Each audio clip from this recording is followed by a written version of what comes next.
and Kai were here. But yet here you are. Wow. And yeah, here I am.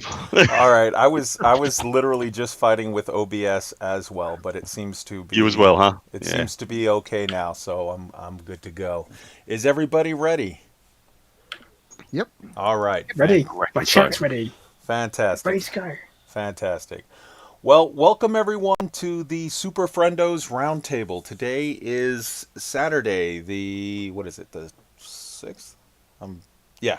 6th to the 6th. And we are here today to discuss Elite Dangerous Odyssey, or as I'm calling it, EDO.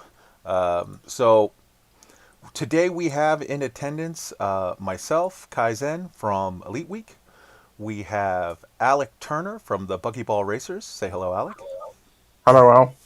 We've got Burr and Reenie from the Burr Pit. Say hello, guys. Hello, guys. All right, we've got... Not funny anymore, is it? No, it wasn't in the first place. Sorry. Reenie's being quite sensible and just shaking her head at you. We've also got Commander Chig from Loose Screws Podcast. Say hello, Chig. Good morning, everybody. Afternoon. Right on. We've got Down to Earth Astronomy. Say hello. Hello. Right on. And we Everybody. have... Sorry. And we have Plater. Commander Hi. Plater. Hello. Hello. And, Hello. and Plato's awake this time. Yes. Yes, I am. At the moment. Also, At At the moment, okay. No All- promises. Also, No. I'm making an executive decision, and for the remainder of this stream, we will all have to refer to him as Plater Damas. And we and we have Commander Wotherspoon of Galnet News Digest fame. Say hello. Greetings, commanders. So we're all here to talk about, Odyssey. What happened? How it dropped, and the whole 9 yards. How about we let Down to Earth Astronomy start us off on the agenda, and we'll work our way through it. Let's start. Yeah, hold on. I'm just quickly doing some Sure, no some worries. live rebalancing of audio levels here. No. No, I don't No know if we're going pressure. to run through the whole agenda, but I thought it would be a good idea to start just going over, like, in case someone has been living under a rock for the last couple of. I thought it could be a good idea just to go over.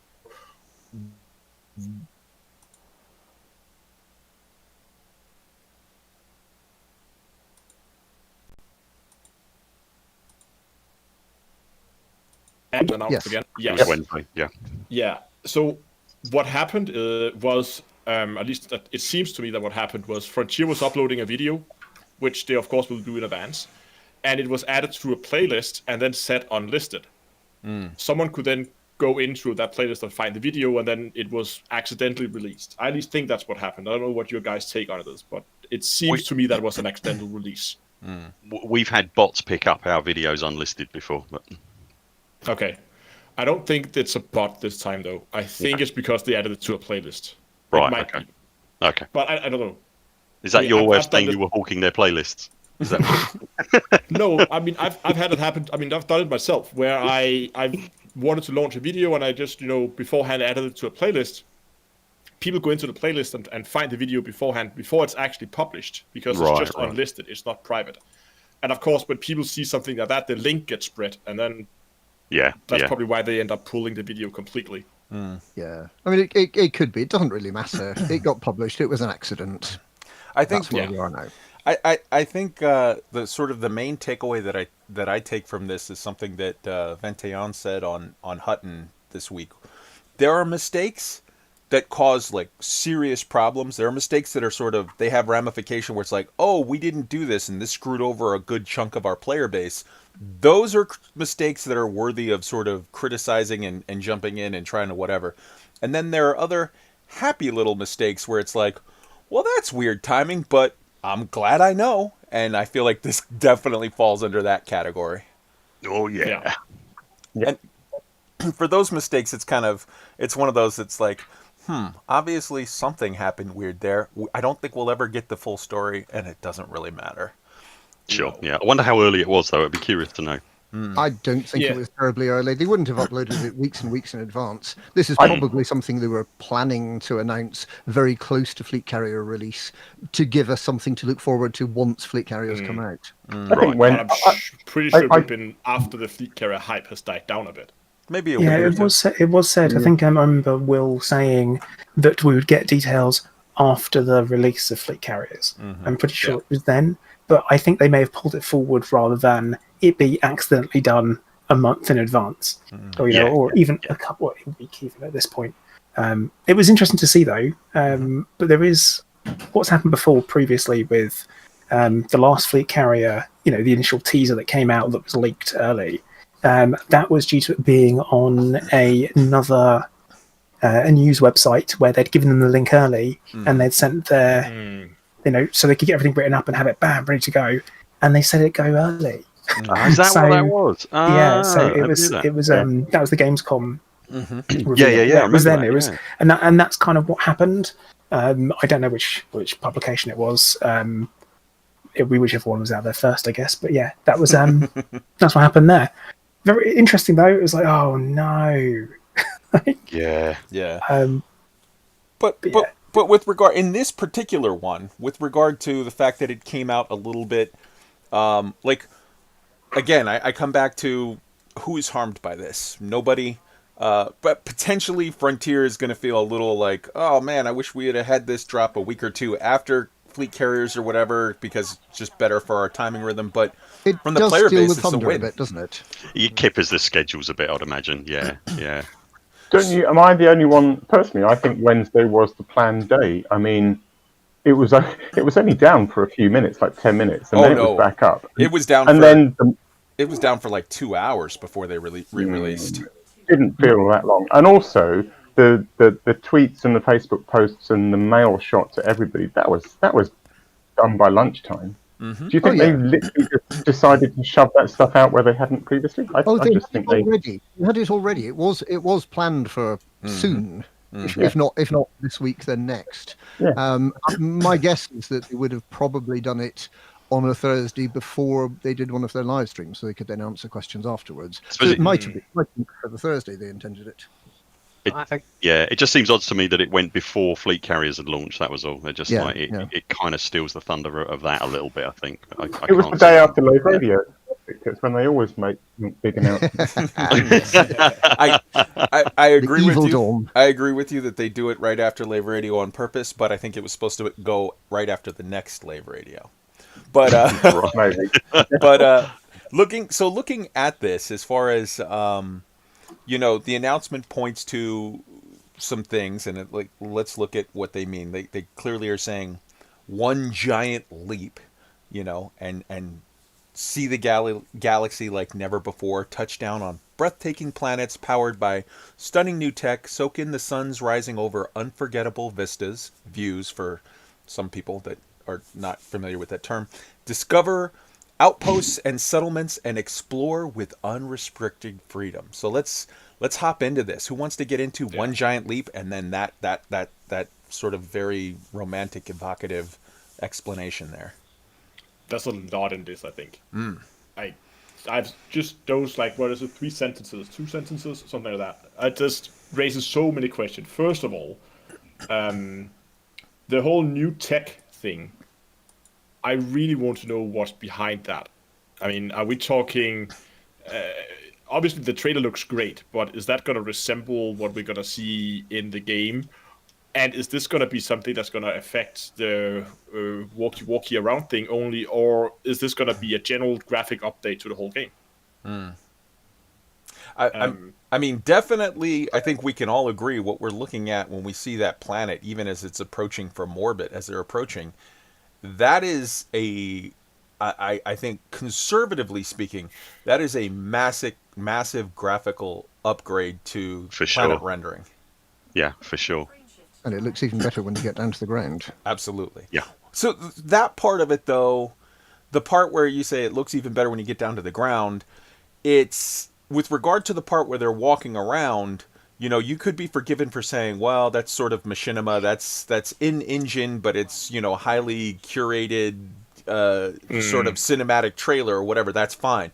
But the bits where A, you see the Cobra approaching orbit, and then B, the bits where you see the Cobra streaking across the screen, flying low, doing some Alec Turner-esque maneuvers, I think you would be very sort of sensible in assuming is going to be sort of in game. That's what it's going to look like. Like, there's no point for them. It would be lovely to think so. I'm looking at the difference between the base game and Horizons. Landable planets look dramatically better in Horizons than they do in the base game. I suspect that if you load up this third item on your launcher, the Odyssey option, then you're going to get that higher level of resolution.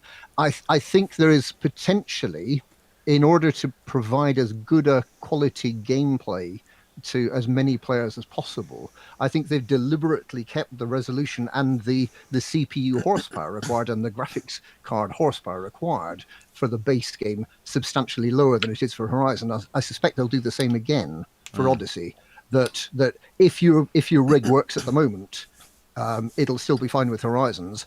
But if you upgrade to Odyssey, you're possibly going to need a better graphics card just to force through the same frame rates with a greater level of detail. You think maybe you will have higher minimum requirements?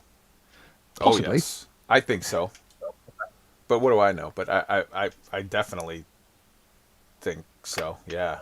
I would say for sure, because they've been working on this for years and they've been talking about a code update and everything else. I think this is almost a new game, and you're going to see slightly higher system requirements for sure. So sorry mate, I was going to say, do we not think there's a chance at all that the rendering for Horizons will change in the slightest? I think it could. I think so. There's two possibilities that we're looking at here. The one is that this will be a overhaul to the entire graphical engine, which everyone, whether they purchase the new expansion or not, will sort of benefit by, but that only the people that purchase the new expansion will have the leggy bit or other, whatever the new, this version is going to have some equivalent of, the engineers or whatever, where it's like, hey man, if you don't want to pony up the $40 for Horizons, that's totally fine. You can still fly around, but you can never get those engineers. Like they're going to have some equivalency. They have to sell it. Like it's a no-brainer from a sales concept, but yeah, I think there's a very real chance, though, that everyone, whether or not they buy on board to this new thing, if they have the system requirements to run it, might, I'm not saying for sure will, but might have access to the better-looking planets bit, whether or not you can land on them. The wrinkle to that, I suppose, that's going around my brain is if you've got someone playing Horizons and someone playing Odyssey, they can presumably still play together. And if the Odyssey guy and the Horizons guy go down to an airless moon, does the terrain not have to be identical to both of them, or can it? I suppose it can be rendered slightly different. I was going to say the terrain comes out of Stellar Forge, and I don't think the basic shape of the terrain has changed. Actually, I studied the trailer at one point, looking for caves and things. I don't think the shape of the land has changed. I think it's just the detail and the coloration. Agree. So just the map on it, basically. It occurs to me that we have a bunch of dudes talking here, and we have an unexplored asset of the one person that would be the best expert, I think, on this would be our camera woman extraordinaire, who really gets into all of the looks of the graphics of the different things. Rini, give us your input on this graphical side of it. I think it's what's just been said. There's not enough to see in the trailer to know whether we're still just on a terrain map, or whether there is going to be a complete re-rendering. You're going to get things like caves and different structures. At the minute, it just looks like a massive upgrade to the actual textures. And I'm still trying to get my head around whether what would be nice is surely if that does go across to Horizons as well, and everything that you've just said. If it goes across everything, I'm just going to have to go around the whole universe and film everything all again. Quite simple. You were quite excited by what you saw. I'm very excited. The camera woman started going mad. Yeah. Same as everybody in that field. So Rini is getting plus more content than even all the rest of us. So, okay, let's look at Forge Your Own Path. I actually had something to say. Oh, go for Sorry. it. Yes. No, go Oh, ahead. that's a shame, isn't it? So, forge your own path. Oh, God. Played her Eat a Thomas. slug. So, what I was going to say is that we're talking about new hardware. Will there be a new entry requirement? All that kind of stuff. It's still going to be running on the same consoles that Horizons runs on. Very true. So, Very true. no, it might not. Elite Dangerous is and has always been a very well optimized game.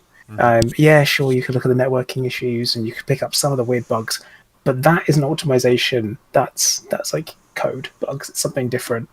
And I don't think it's going to be as intense as everyone thinks it's going to be. But then again, you look at an in-game engine render.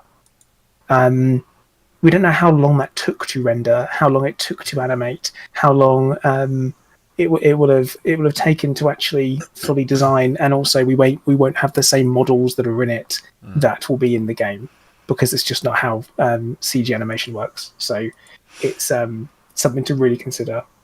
Okay, that's very true. The other winkle that then adds, I can't quite think of because my brain just went and left the room. So that's good. Moment. Excellent. Move on. So that being the case, then that could very potentially mean that people in Horizons will actually get a terrain update. Yeah, Or it could be the case of we just have additional planets added that we can access, and they are the ones that will look different. I don't see so that. For example, our dust balls that we've got will stay the same, then your light atmospheric planets that we see already, ice planets that we can't land on currently, for example, will gain an update that we can then access, and that's separate. So it unlocks a different set of planets rather than the same way Horizons unlocks planets. We get a different set of planets. Doesn't that sound sort of a bit grim, though, that you've got these planets you can land on at the moment, but you're not allowed to get out on them? Well, you might be able to get out on them. I just mean that they won't change the way they look. But we don't know. That's pure speculation. Well, what Braben said in his press release was that he was extending coverage to the super fine scale that's needed for on-foot gameplay. So if that doesn't apply to all the places you can get out, that would be a bit weird, I reckon. So I've definitely got my hopes high that the planets we can land on. I'm sorry? I'd be very surprised if you couldn't get out on the planets we already have, as well as the new ones. That would be bizarre. Let it be. Because you need to walk around them, don't you? See, I keep circumnavigate.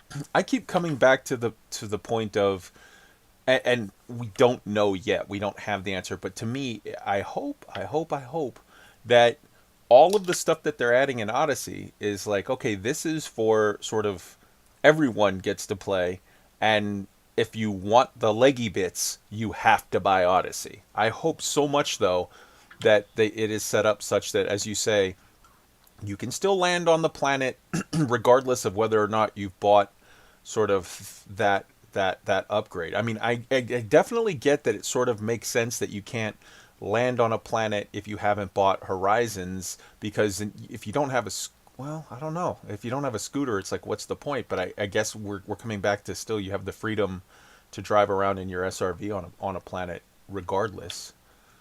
Yeah, that's weird. From a commercial perspective, though, nobody's. There's a substantial chunk of the player base who, quite frankly, aren't interested in walking around, but they really do want to land on planets that have blue skies.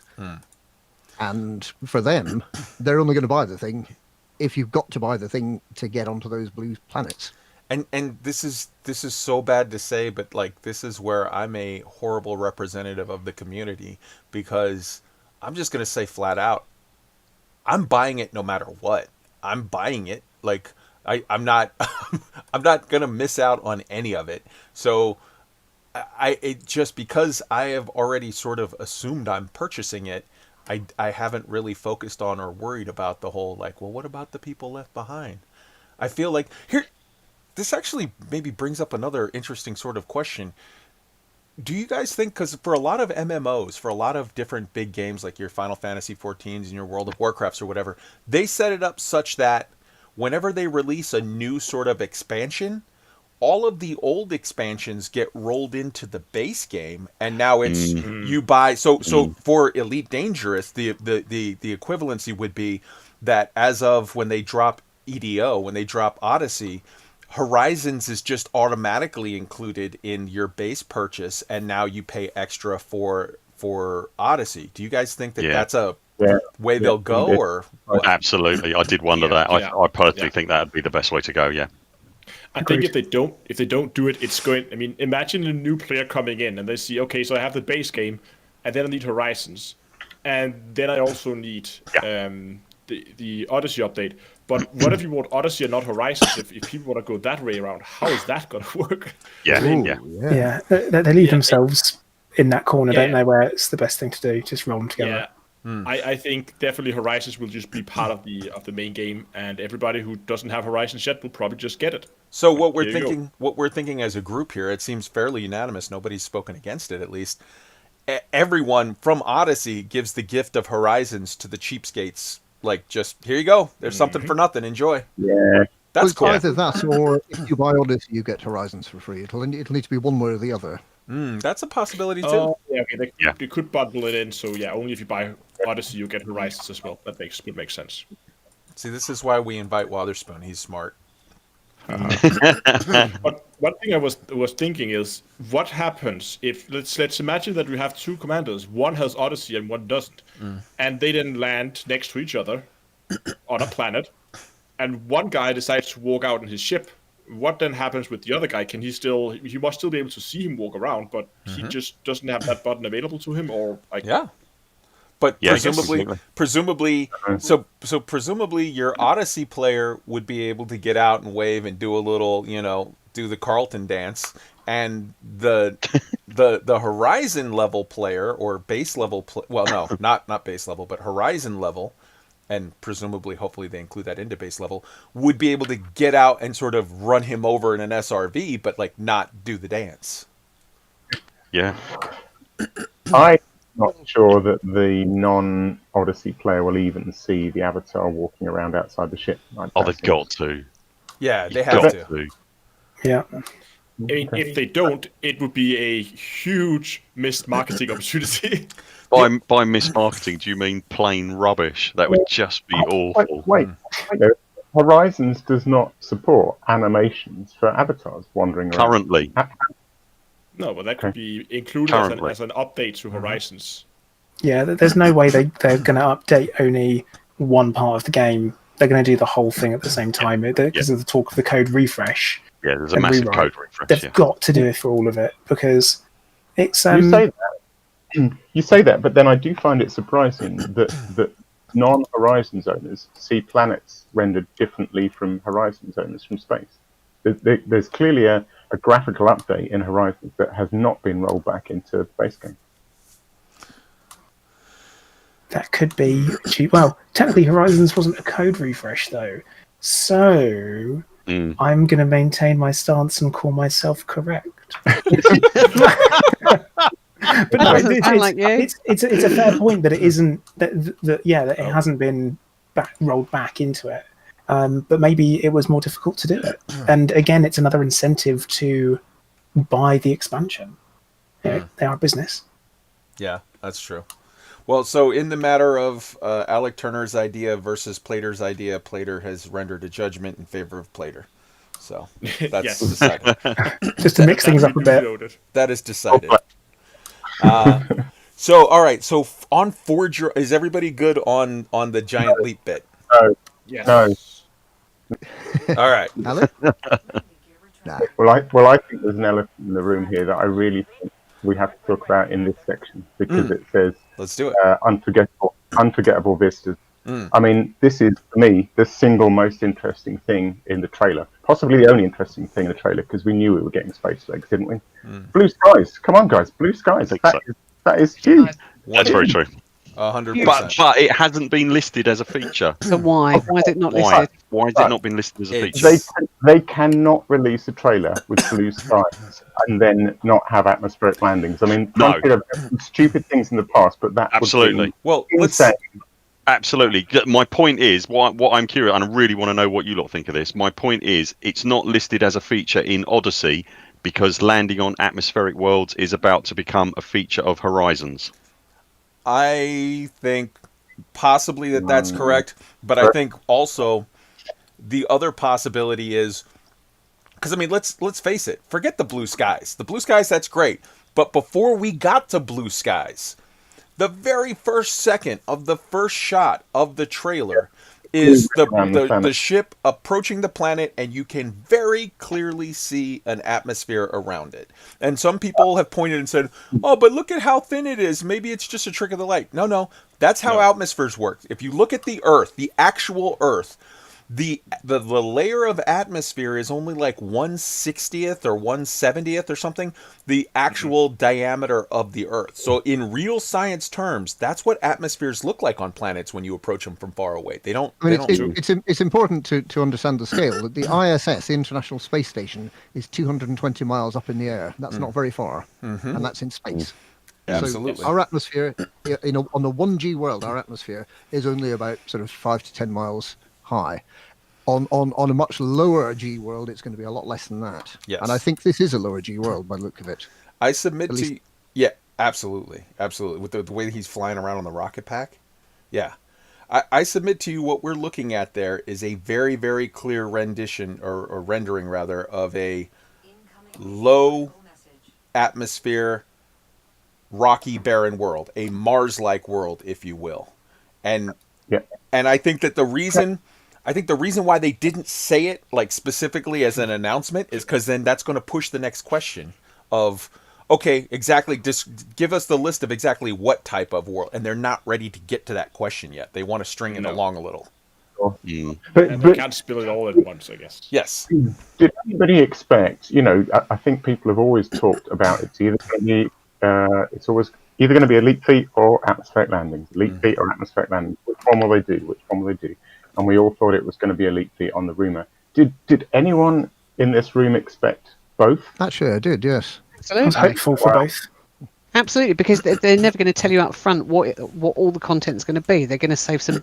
Surely, any commercial decision would leave some nice surprise. Last time we all spoke about what surprises will come. Why wouldn't that come automatically? To me, I actually think it was going to come. I was totally shocked. I thought it was going to be elite feet and base building, and I would throw both of them right out the window if we could get atmospheric landing. So I am so pleasantly surprised by the way that it turned out, man.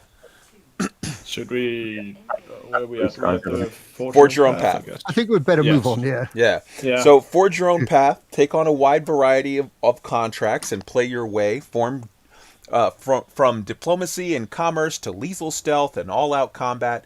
Diverse settings, objectives, and NPCs offer endless mission variety and a near infinite amount of content to enjoy. Why don't we start with Plater? Because I feel like we almost left you out on the last one. So the near infinite amounts of content, we have that now, don't we? Yes. Near infinite amounts. Missions, infinite. Bounty hunting, infinite. War zones, there's always war. You never miss out on anything. So I think it's kind of, they're not just talking about what's coming, but also what's kind of here already, because that marketing is going to be aimed at people that will be wanting to purchase the game and play the game who haven't experienced the base game even. And why wouldn't you want to kind of introduce them into everything in the first place? So I think that's kind of what that's aimed at. And the Forge Your Own Path is, it's basically a synonym for Blaze Your Own Trail, isn't it? Same thing. World, so basically, it's like, I don't think that's retelling us anything new. I think it's more of a, hey, look, this is what our game does. But you want some of that, don't you? That kind of thing. The part I think is really interesting here is the whole what was the diplomacy and commons to lethal stealth and all-out combat. What does that mean? I mean, lethal stealth sounds like a sneak up and murder that dude without getting spotted. Sounds like the name of a rapper. And steal a thingy and then bring it back. So all-out sniper combat. rifle. Yeah, the all-out combat thing being more like kicking the door and shoot everything that moves kind of style, right? Of gameplay.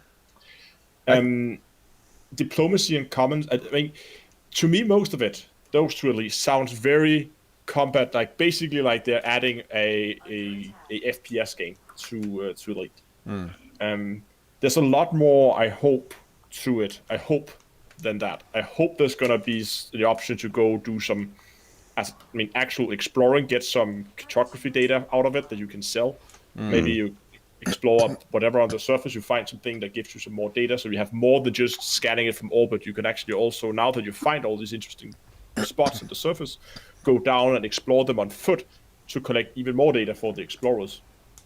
Hopefully it's going to be some trade missions, mining. I always want more mining. But yeah, I think that's the most interesting part. It's like what kind of content we can expect. I hope it's not just going to be a shoot 'em up game. I think what we're looking. Oh, I'm sorry. Go ahead. No, go ahead, mate. Go on. I think what we're looking at, if you want to sort of give it an equivalency, it would be sort of, you know how now you have the planetary scan or whatever missions. You have some where like the objective is to sneak in your SRV, scan the little beacon, and then run away while they're trying to shoot at you. And then you have other ones where it's more like assault the base. It's what I would call a force assault, where it's like we're coming in to hit a thing, but we're also kicking some butts on the way in. And I think that sort of, if you were to try to transpose that to the template of Elite Feet or Space Legs or whatever, I think that's kind of what they're envisioning there. AKA shooting dumbfire missiles from orbit. Yeah, I definitely. Sorry, mate. Go on. Sorry. I was going to say I say this as someone who enjoys first-person shooters, particularly stealthy, tactical first-person shooters.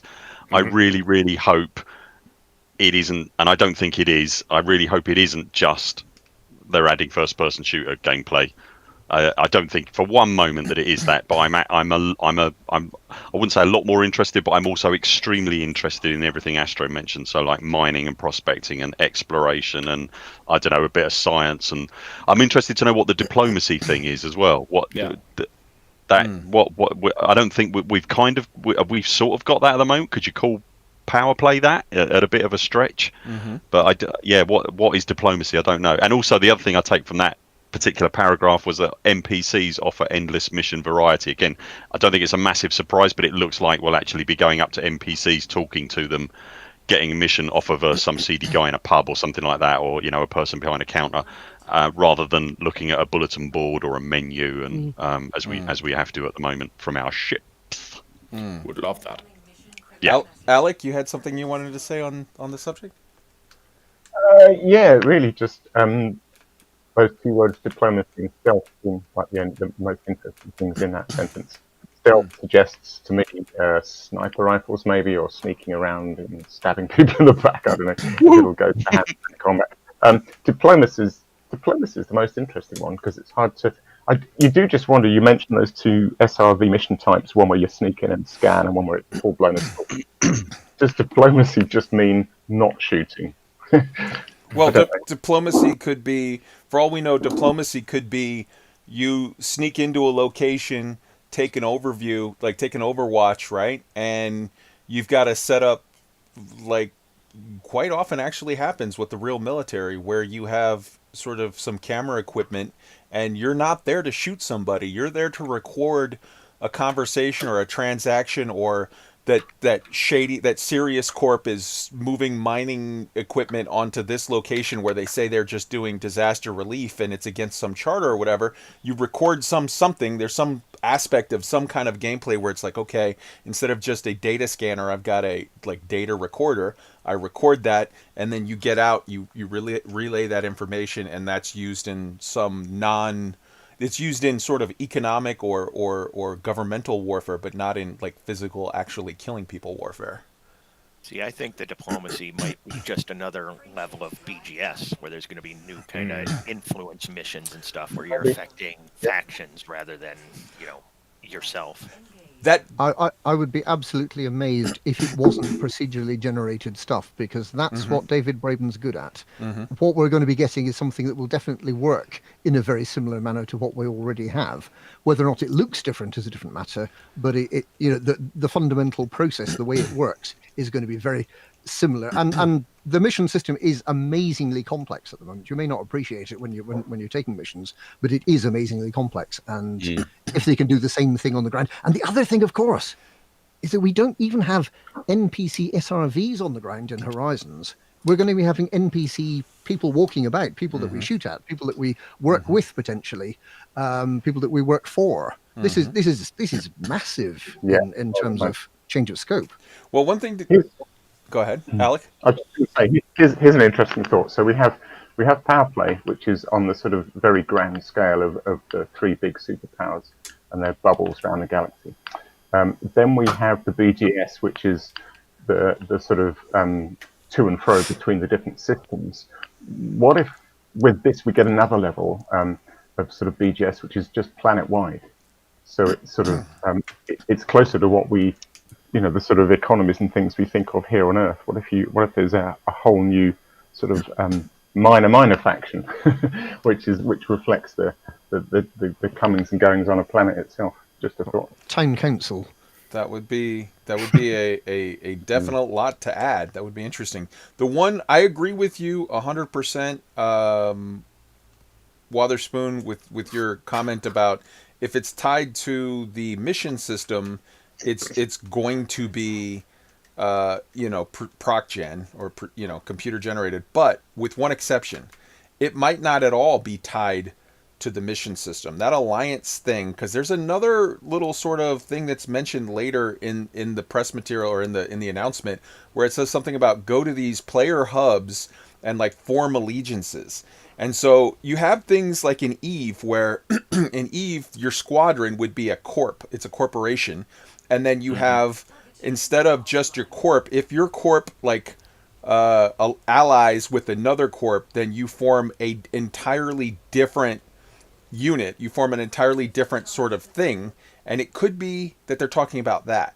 So I agree 100% that if we're talking about a new addition to the mission system, that will be procedurally generated, but it may not have anything to do with the mission system. That forming alliances or allegiances may be referring directly to some new form of actual sort of player control over how we ally our corps and our squadrons and our player-made factions and whatnot.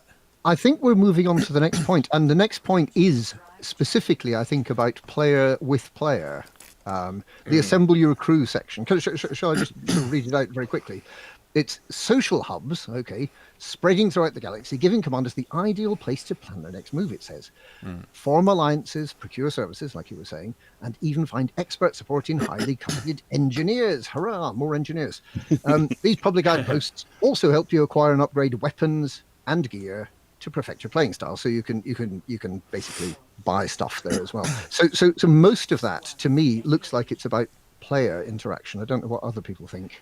I was wondering actually in there if you were going to end up recruiting a crew as well, an AI crew. It's specific. I'm sure it specifically used the word crew. I'm desperately trying to read it as I'm talking. Assemble your crew. It's the title. Yeah, that was it. So yeah, it sounds like, I don't know whether that was going to be an AI crew or whether they were going to put a bit more of a focus on multi crew. And it actually being useful.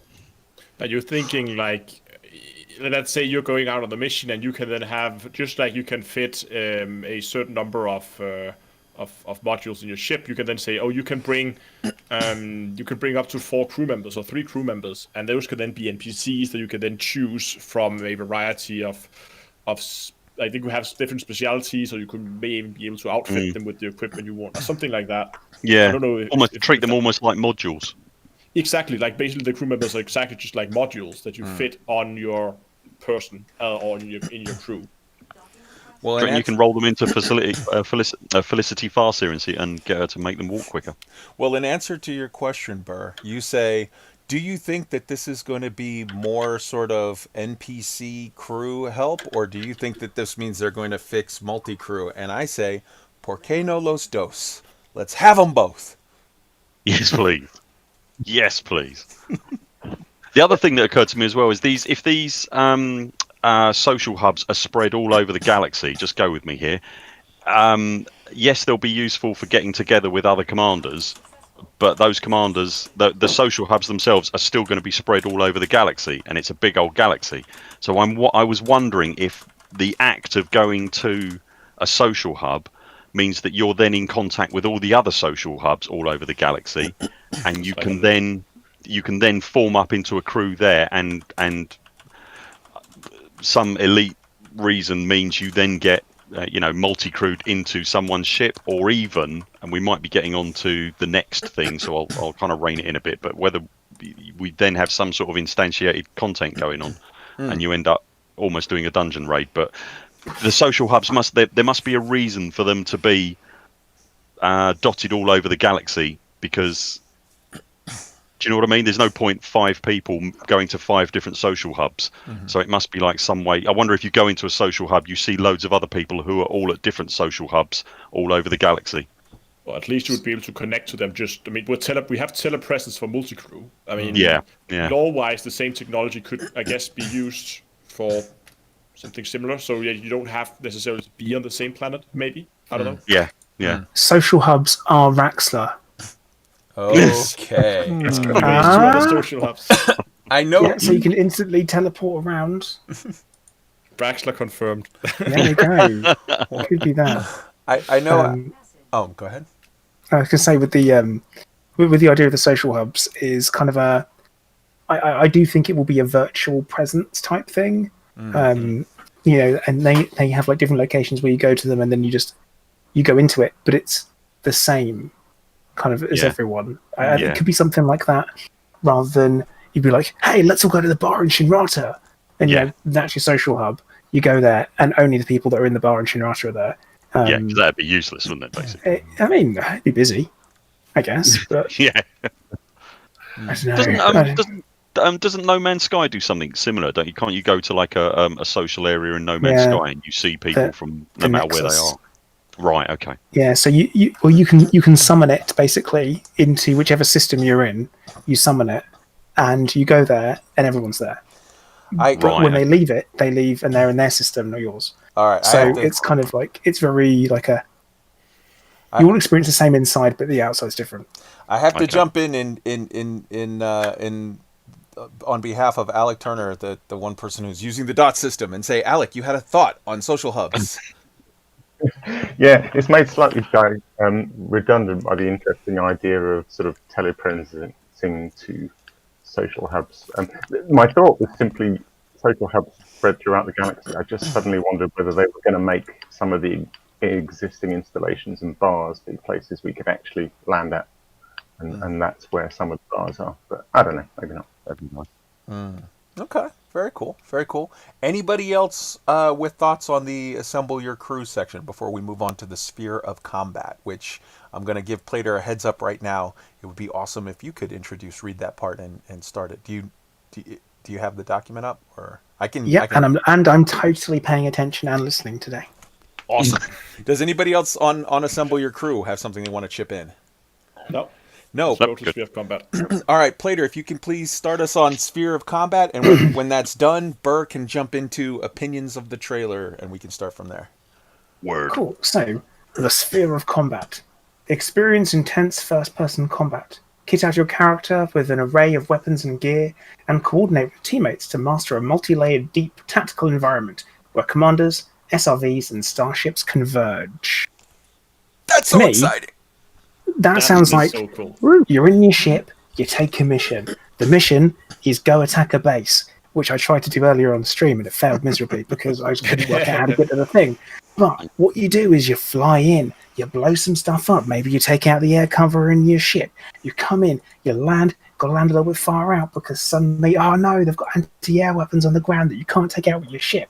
You get in your SRV, you drive into the installation, you're spinning around, wheels spinning, donutting like crazy, shooting turrets. You can drive up to the door of the installation you need to get in and break into. You jump out of your SRV, you're into the installation, you're shooting people as you go. You get the data, you come back out, you get in your SRV, you drive your ship, you go to your ship, you take off, and you take it where it needs to go.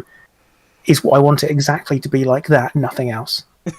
And that's exciting. That's what it needs to be like, and that's how I envision it. That certainly seems to be the picture that's being painted there. Yeah. But I mean, just imagine if you do this in a group of people. So like you set off a group of people in SRVs like 5 kilometers outside the base.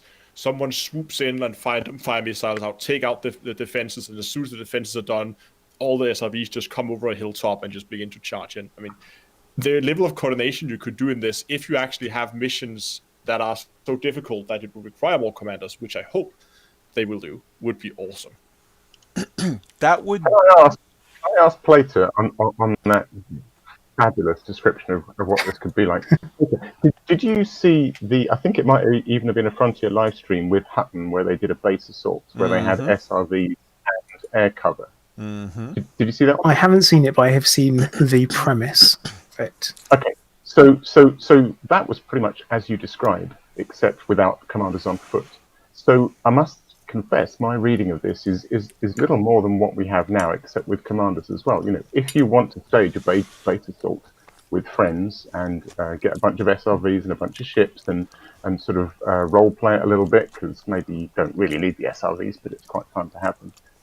You can do that now, and I'm not convinced this is actually anything more than just adding commanders to that. Sort But of. you can't go inside the buildings.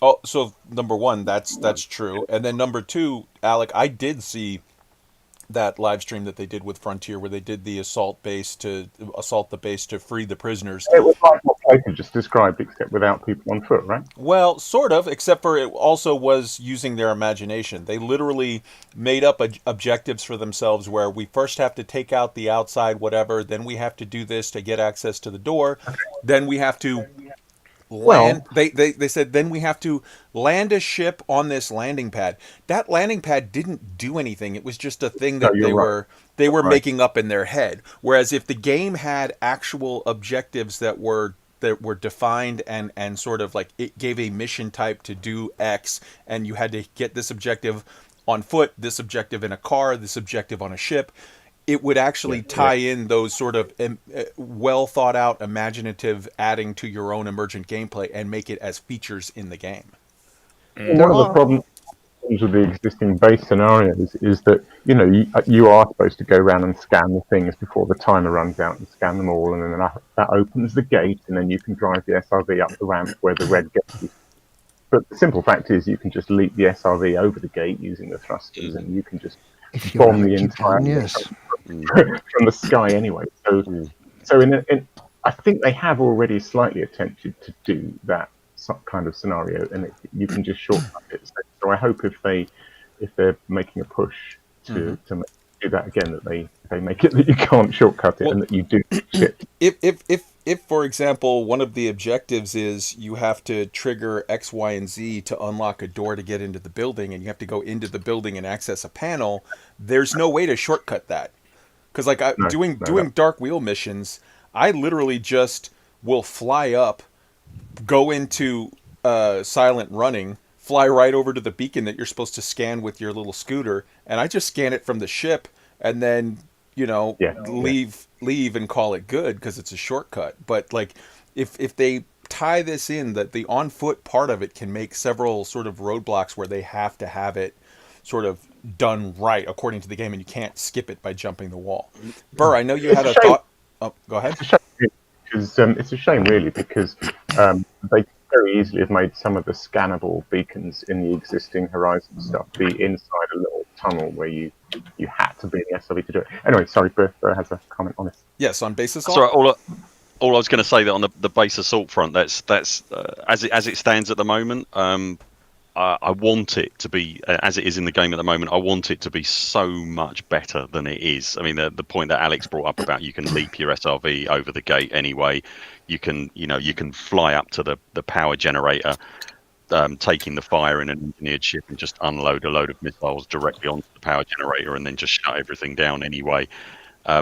We have tried in the Burr Pit to kind of to do something a little bit more tactical with what's there, and it just isn't there at the moment. It's too easy to sort of fudge it, and or it's too difficult to do it properly, if you know what I mean. So it is something we've desperately tried to do. We haven't given up yet. But if they have actually managed to do something like that, like Thomason in our chat just said, target painting so torpedoes and seeker missiles will work on bases, that kind of thing. If they do actually, I don't know if full spectrum is the right word. You can probably tell me, Kai. But like kind of tying everything together so that you need close air support. You then need tactical vehicles on the ground. And you need all that going on so that the really spongy targets, the real soft, squishy targets, the guys can then go in and do the stuff that they need to do, hopefully inside the building, and then just shut everything down or take the thing or whatever the MacGuffin is that they're there to do. I really, really hope that they can tie all that together, and that is absolutely what that's saying. And the other point I wanted to make was this sphere of combat thing. That to me was the point I alluded to earlier. That to me almost sounds like a dungeon kind of scenario that you'd get with a typical MMO. Yep. So perhaps you would go to a social hub, get a team together, and then everybody jumps into their ships, but in actual fact, they get magically teleported to Dungeon Planet, and they go and do a thing. So you're describing there an integrated force deployment. Okay. Plater, you had an idea on scenarios that you wanted to tie in with this. Yeah, because at the moment, you've kind of we do have some great, wonderful scripted scenarios in the game involving megaships when you drop in on them. And I very much feel like, because it is just megaships, it was kind of a tester to see if it worked. And there are lots of different aspects to that whether it be repairing a ship, whether it be fighting off pirates, whether it be attacking the ship, they've got a lot of options in there. And that's all very much stuff that we can potentially build upon for scenarios. So when talking about those trigger points, the system potentially is already in place. Frontier have got some experience in coming up with triggers for events to happen. You drop in and you can start attacking the ship straight away. That chooses your side for you, you're off. Or, you've got the option of, hey, help us out, we can do this instead, and then the events trigger. And I think those triggered events could be something that we see as part of the multi-layered combat experience.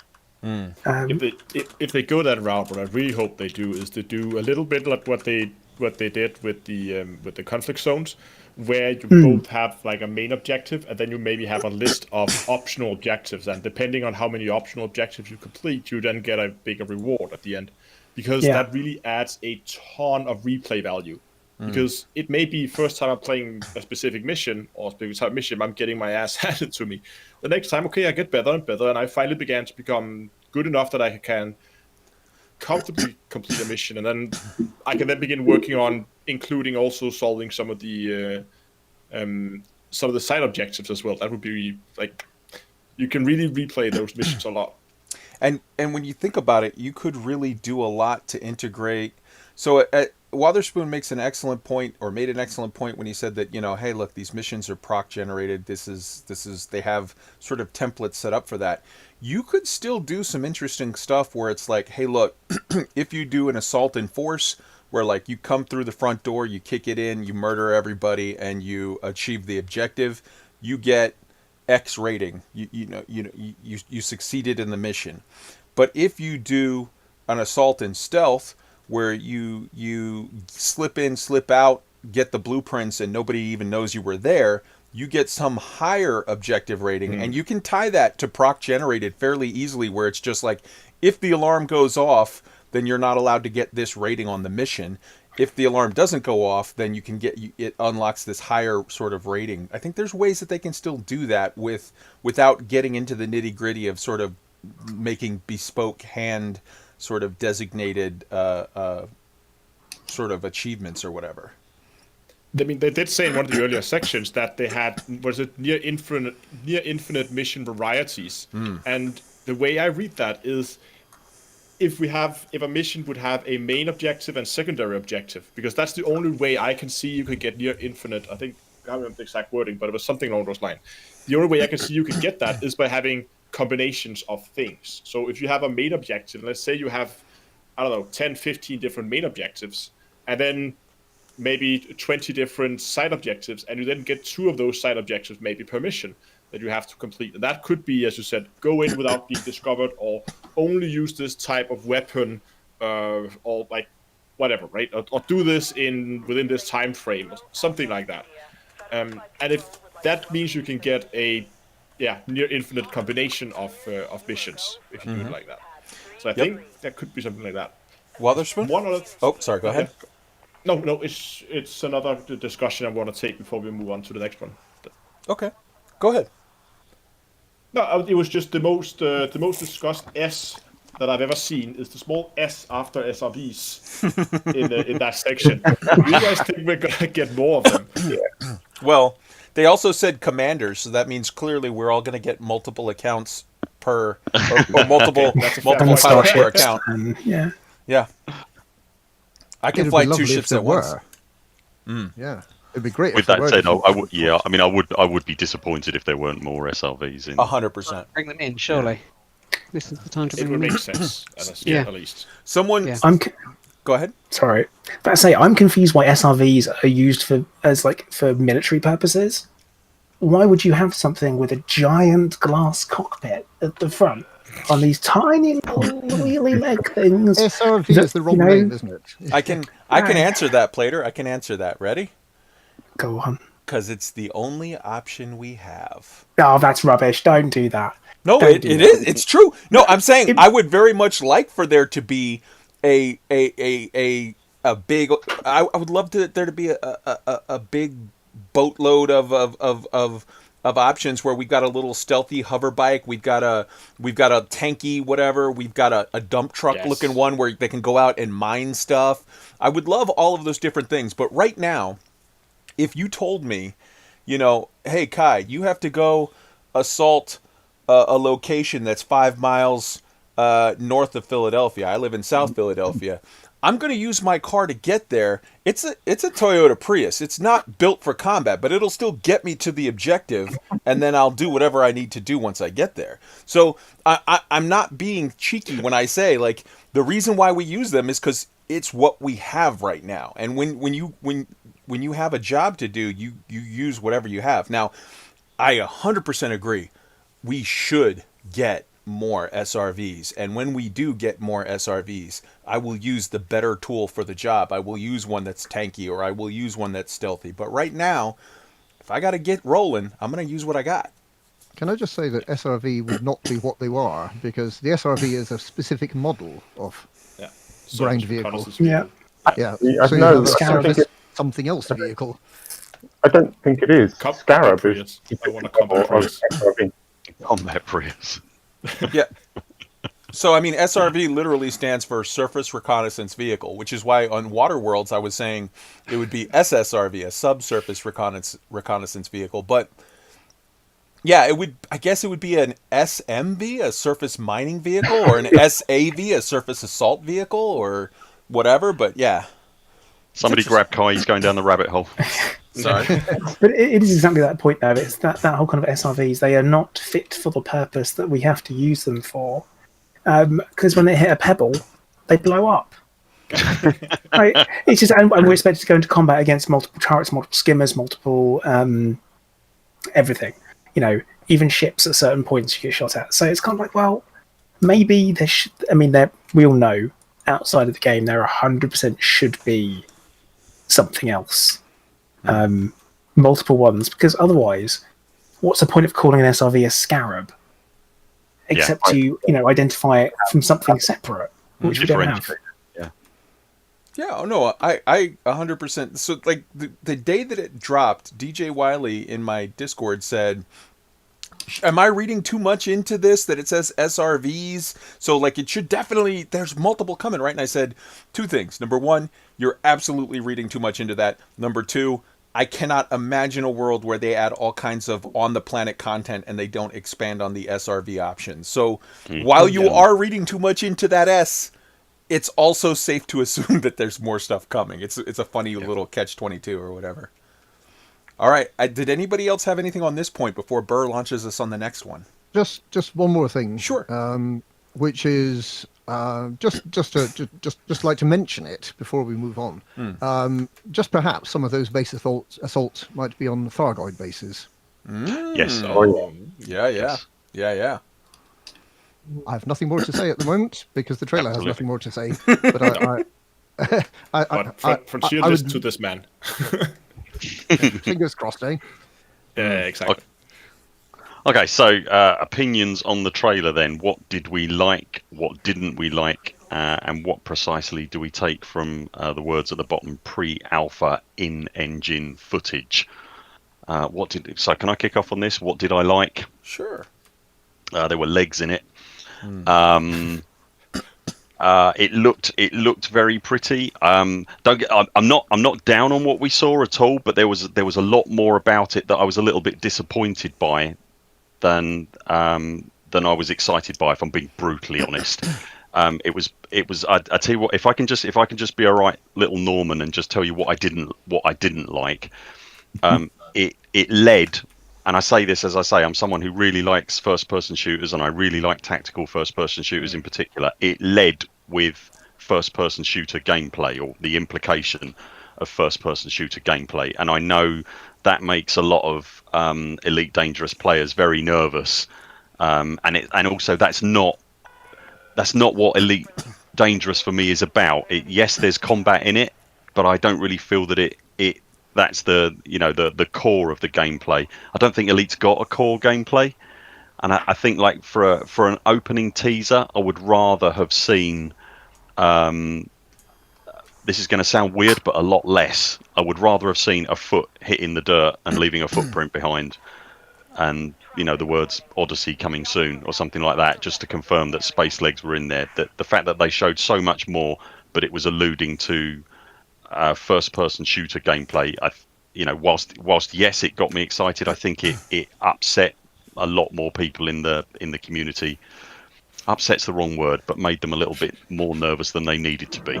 Can I challenge your statement there, real quick? Please do, mate. Yeah, please do. I don't. Go ahead. 2 seconds. Just a good joke in my chat that mining is core gameplay. So I like that. Yes. So I want to challenge your assumption that it led with first-person shooters. Specifically, I think that what Frontier is sort of known for doing in some of their stuff is they'll show you a thing that gets you thinking you saw A, and then only afterward, when you get the full information, do you realize that you saw A, B, C, and D. And then people go like, oh, of course, whatever. I would assert that what they led there with quite cheekily and quite sort of stealthily is they led with atmospheric landings and followed it up with a big glossy, how about some first-person shooter gameplay sort of hints. Okay. Okay. The first thing you see is an atmosphere. The very first thing you see is atmosphere. In that way, I would like to have seen more then. I'd like to see someone, I don't know, exploring and someone prospecting. Okay. Fair. Someone admiring the view. Yeah. Enjoying a vista, if you will. Someone with a camera just walking around taking pretty pictures. Yeah, Reed, you're up. I wanted to chip in what Kai said about what Frontier do with the trailers and stuff. No, they don't. They don't do that. They don't show you more than you think. Everyone thinks we've seen more than there is, and then when you get it, it's not there and you're disappointed.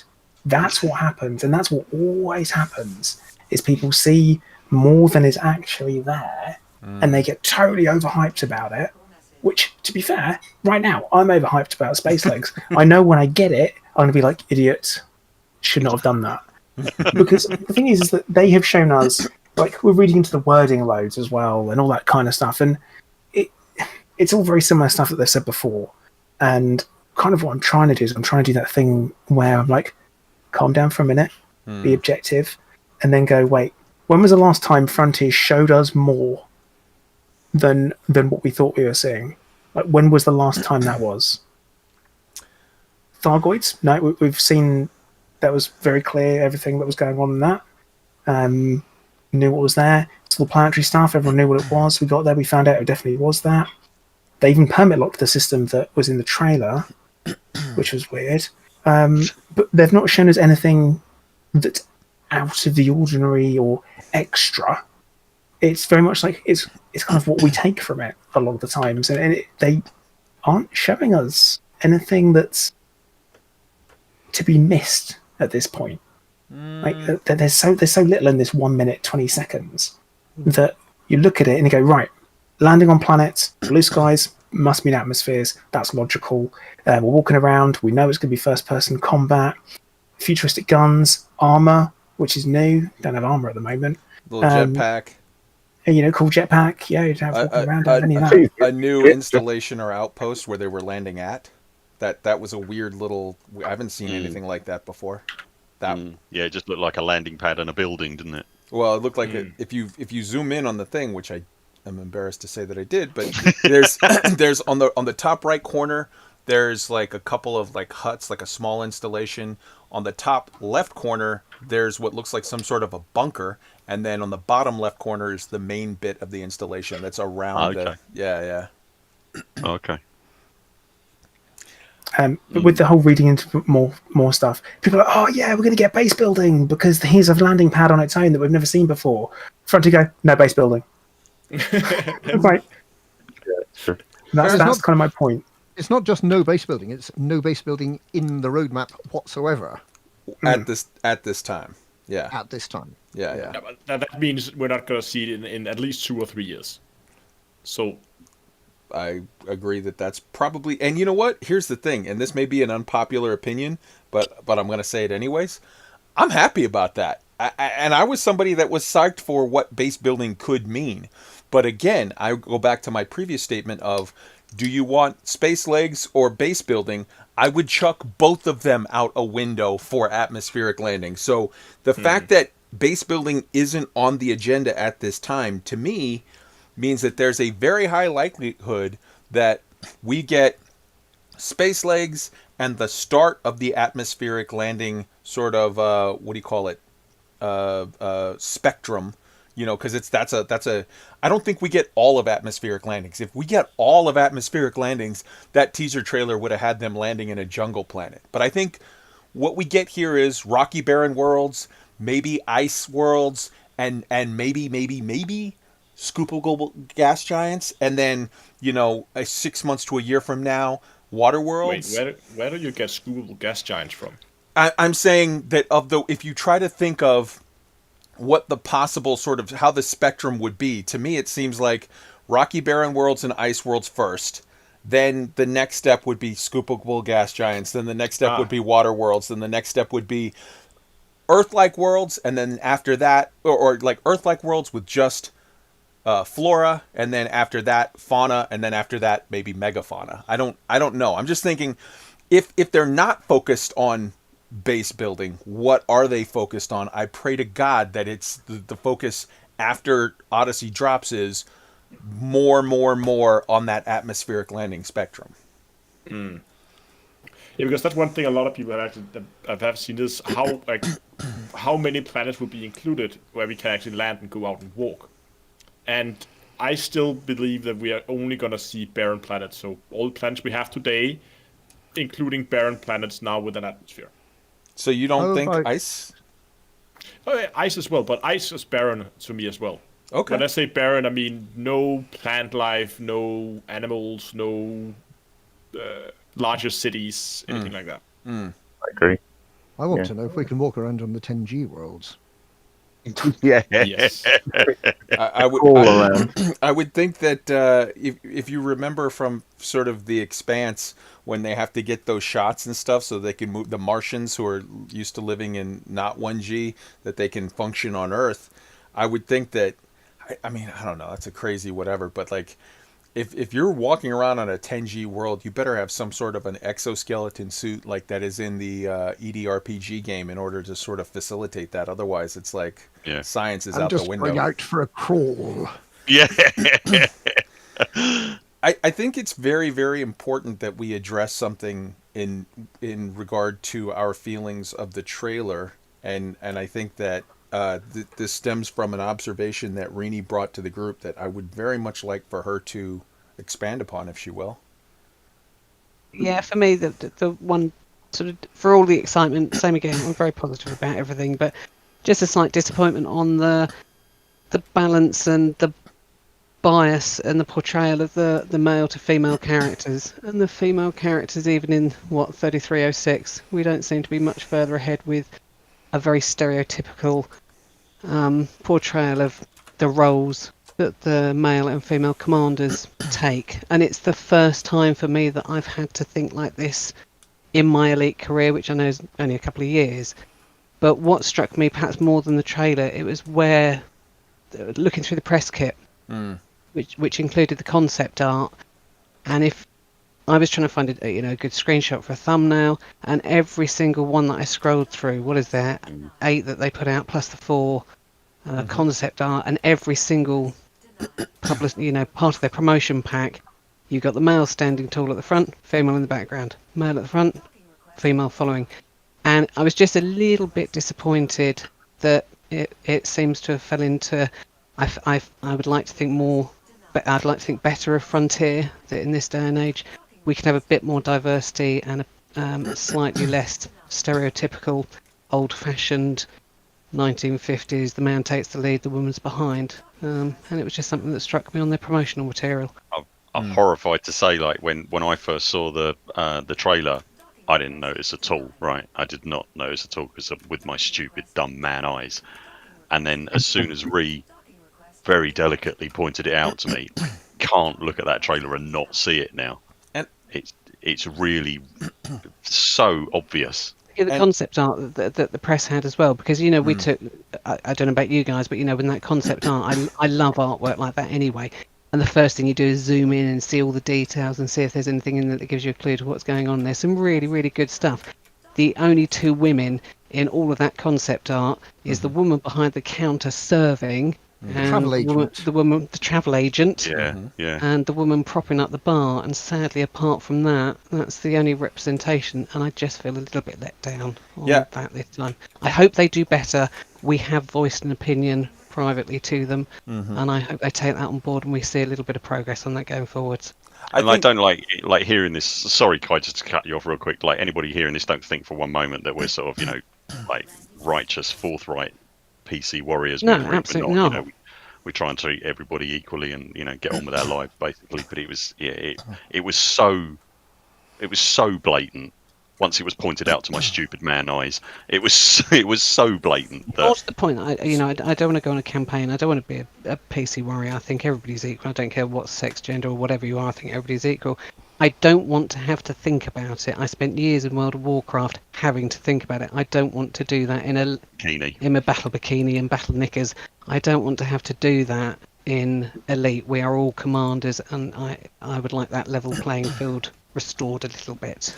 100%, and I think, and other people have as well. I have, and I know other people have as well. Sort of contacted Frontier and said, like, hey, here's something to think about.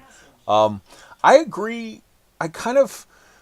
So Alec Turner made a point where he says, like, well, I don't think it's all that bad in the trailer, and I agree, because the trailer is such a brief snippet that it's like, hey man, if we released a 1 minute long thing of just 2 people walking, it might be that the man is in the lead in the front one, in the first one, and then the next one has a woman in the lead, or it could be, it's so small of a data point that it doesn't give you sort of a, hey, they're doing this or doing that. But if you look at the extended, as Rini quite rightly points out, if you look at the extended sort of packet, the press release packet that went out on this, you do notice two things. Number one, 100% of the people in the universe in the year 3306 are white, and number two, the only two females in the entire sort of depicted universe of that press release pack, at least, were the ticket agent at a travel agency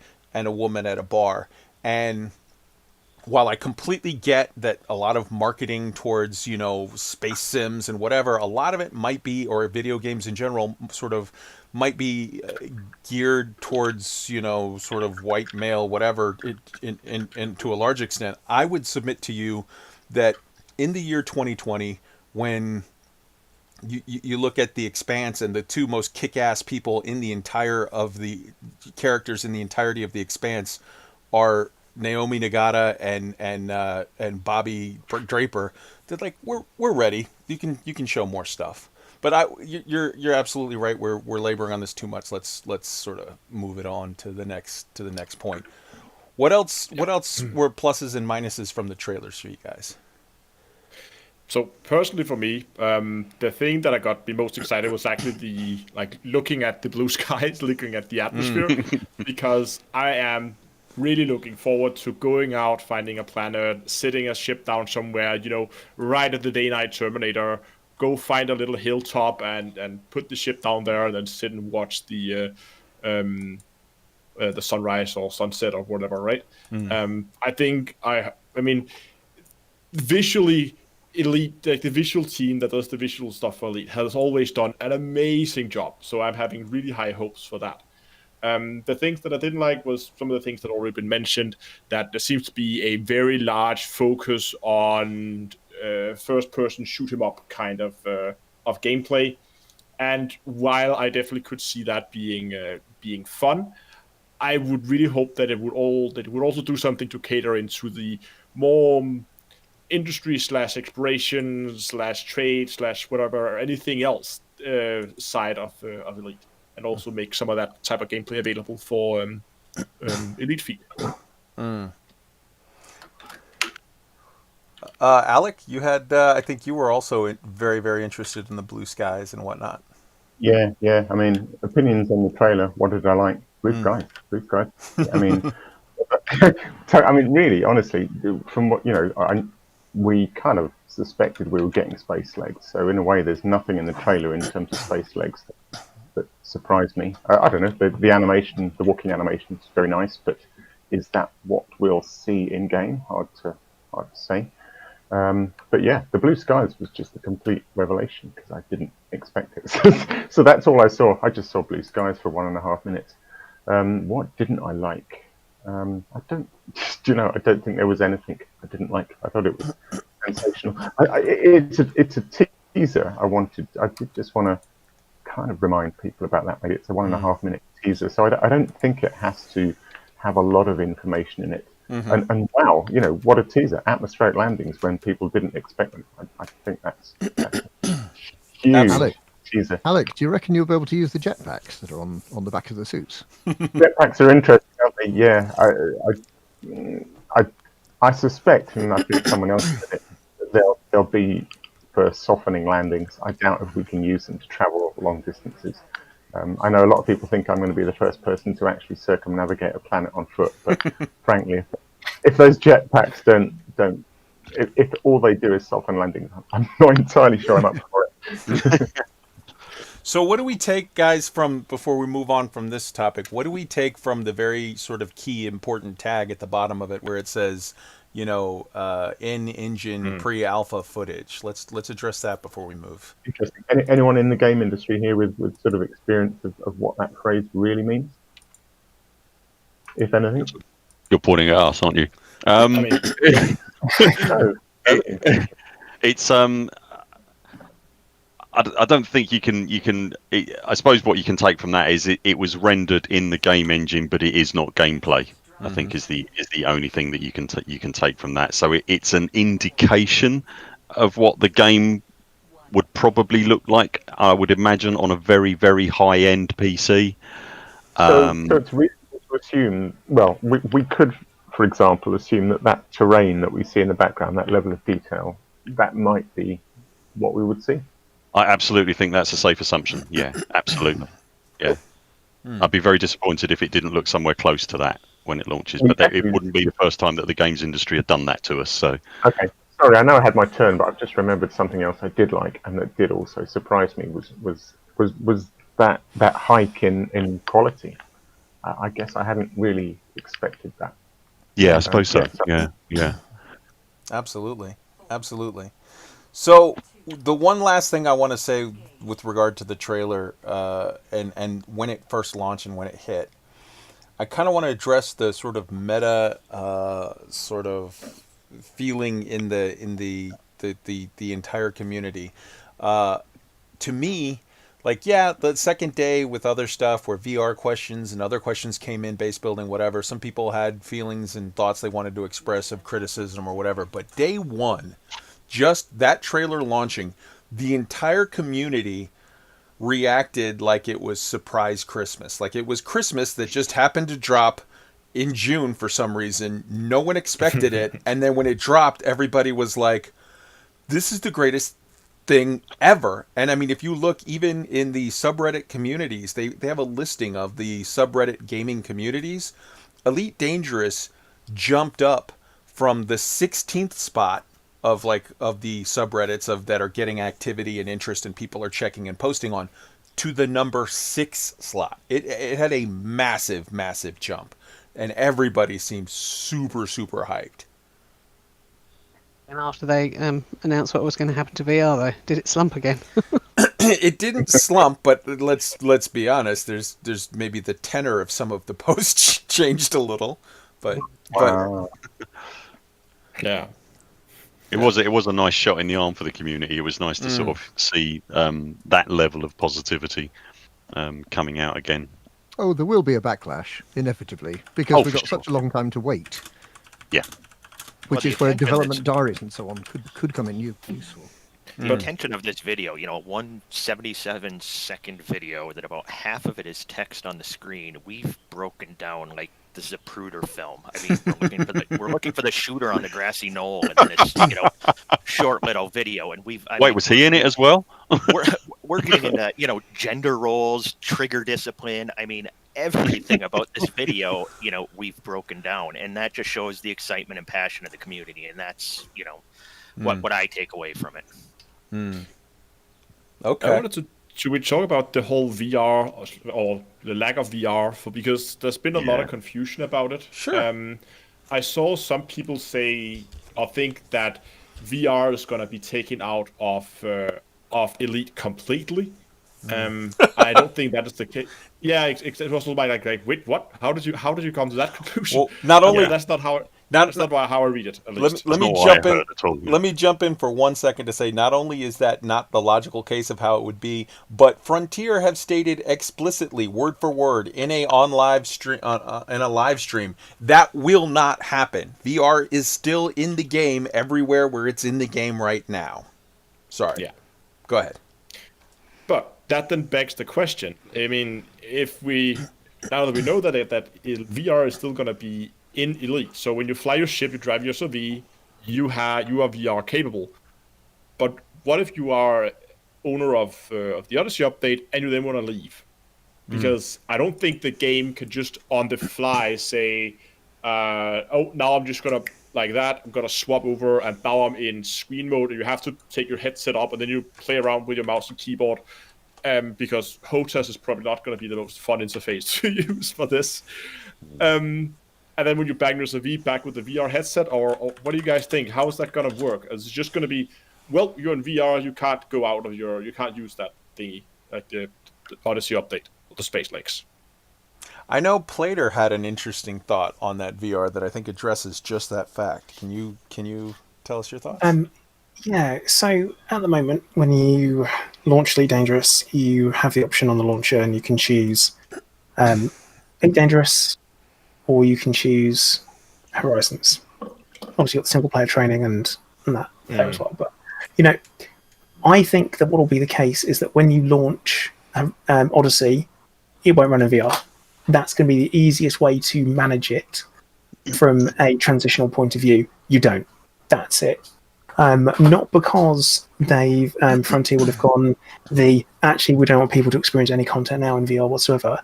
It's more of they looked at what they could deliver and they decided what would be the best player experience. And the best player experience for them to ensure they can actually deliver some content in a decent time is going to be a simple first-person player experience, because VR and making something suitable for VR is difficult.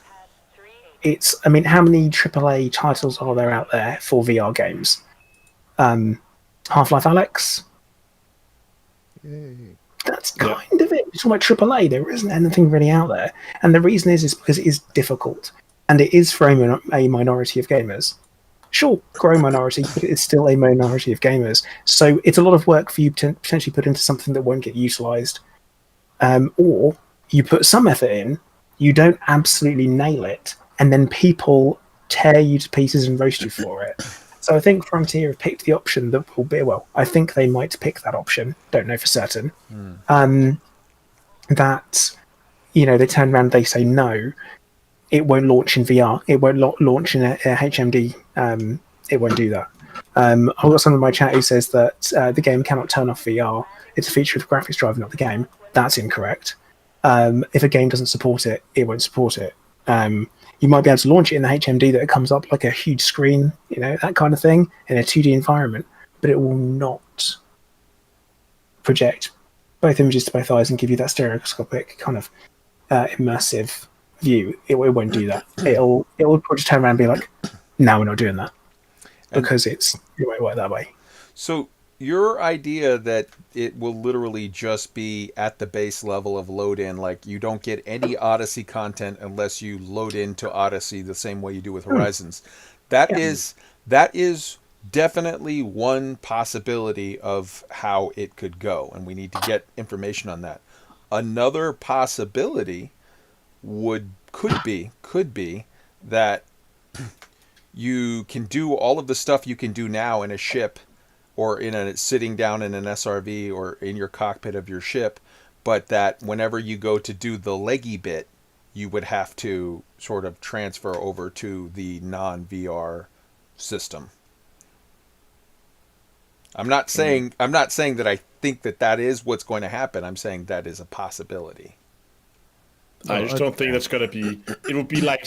I mean, you would get the same effect as if you would suddenly, in the middle of the gameplay, say, oh, this part of the game is only available up to 1440p, but not 4K. So everybody playing 4K would suddenly have to we're just going to rescale your image and rechange your resolution and everything mid-gameplay. That's not gonna be a great experience, I think, for doing that in the middle of a game. I would agree that the walking around is the reason that they're not having VR in Odyssey. But I certainly agree with Plato that the simple solution is to just say, if you choose that option on the startup, then you just don't get VR. Makes perfect sense. And especially if you think that off the total number of players who play Elite, probably 5% maximum use VR. I know they're very passionate, but it is still a very small proportion of the total population of players. But then that brings up the question, do you think that non-Odyssey purchasers, non-Odyssey gated people, right, will be able to land on that atmospheric rocky barren world and get out of their ship into the SRV as they already can right now?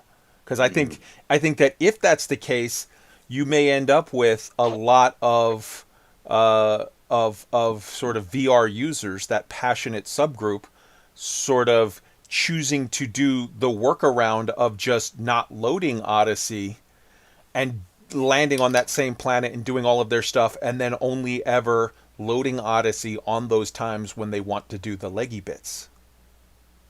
Well, that would then be a massive disincentive to buy Odyssey, which to me makes it sound like not commercial sense.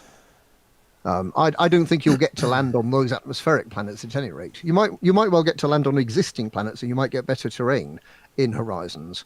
But I really doubt that from a commercial perspective, the really exciting thing, landing on atmospheric planets that so many people want to do, they're not going to just give that away. Surely not. That's something that has to be part of Odyssey. They might not give it away as such, but in order to do anything meaningful on those planets, you might have to do the leggy bit. Yep. I would genuinely, if I was making my choices, I understand that that they might be struggling is the wrong word, but they might be struggling to get a decent VR leggy experience. I suspect that's probably what's going on, and then at some point down the line they will bring it in. But by the by, if I had my choice, I would say let the Horizons users fly down and land on the planets. The new planets and the atmospheric worlds that we appear to be getting. Just don't let them get out and do the leggy thing. They can get out and do their SRV, everything that you can do at the moment. You can. I think that would probably make the VR community a lot happier. Yes. If they could do that, and that to me would be the sensible way to go. And I know the VR community is not huge in Elite, but it is extremely passionate, and whilst I can't stand VR myself, I absolutely hate it. I do feel for them. I do really feel for them. It must be extraordinarily disappointing at the moment, and it would be really, really lovely. And unfortunately, this isn't the way that Frontier generally goes, but it would be really lovely if they could just open up a little bit and just talk about, set some expectations of what are we actually. Don't want like really massive details and massive spoilers, but if you could just address that little bit particularly, and just and say this is what you will get. You won't be able to do this. You won't be able to do that. We'll give you some more stuff that you won't be able to do either. Sorry about that, but you will get this, and it would just be so nice if they could just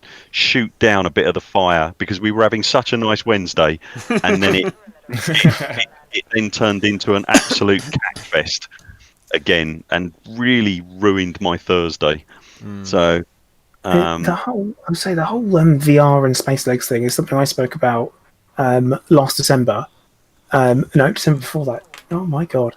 And I kind of spoke about it because, again, we'd all kind of agreed that Space Legs was coming, and I said, there is a reason why you might not want it, and most of the comments on it, because one of the reasons was it won't work in VR. It is going to be exceptionally difficult to produce a positive experience in VR, so therefore you probably won't have it. And I kind of look at comments where who cares about people with VR? Well, the people with VR care about people with VR do, yeah. Now I've got an HTC Vive. I play games in VR. Probably my game of choice that I play in VR most is Pavlov, which is a first-person shooter experience. I have to stand in my living room, and I spin around and I move around, and I have to flail my arms. Sometimes I've got to stab people with knives. It's in the game, and it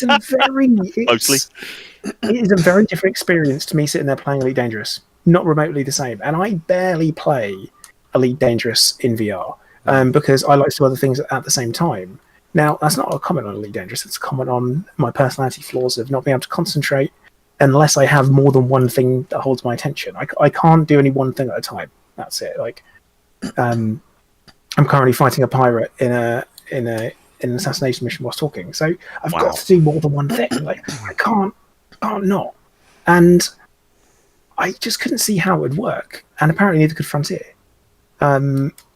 And I think the concerns is that how would you transition from using a HOTAS, flying around in VR, to then having a first-person VR experience, either using a HOTAS or using a keyboard and mouse even in VR? That'd be nauseating turning around. It wouldn't be a fun time.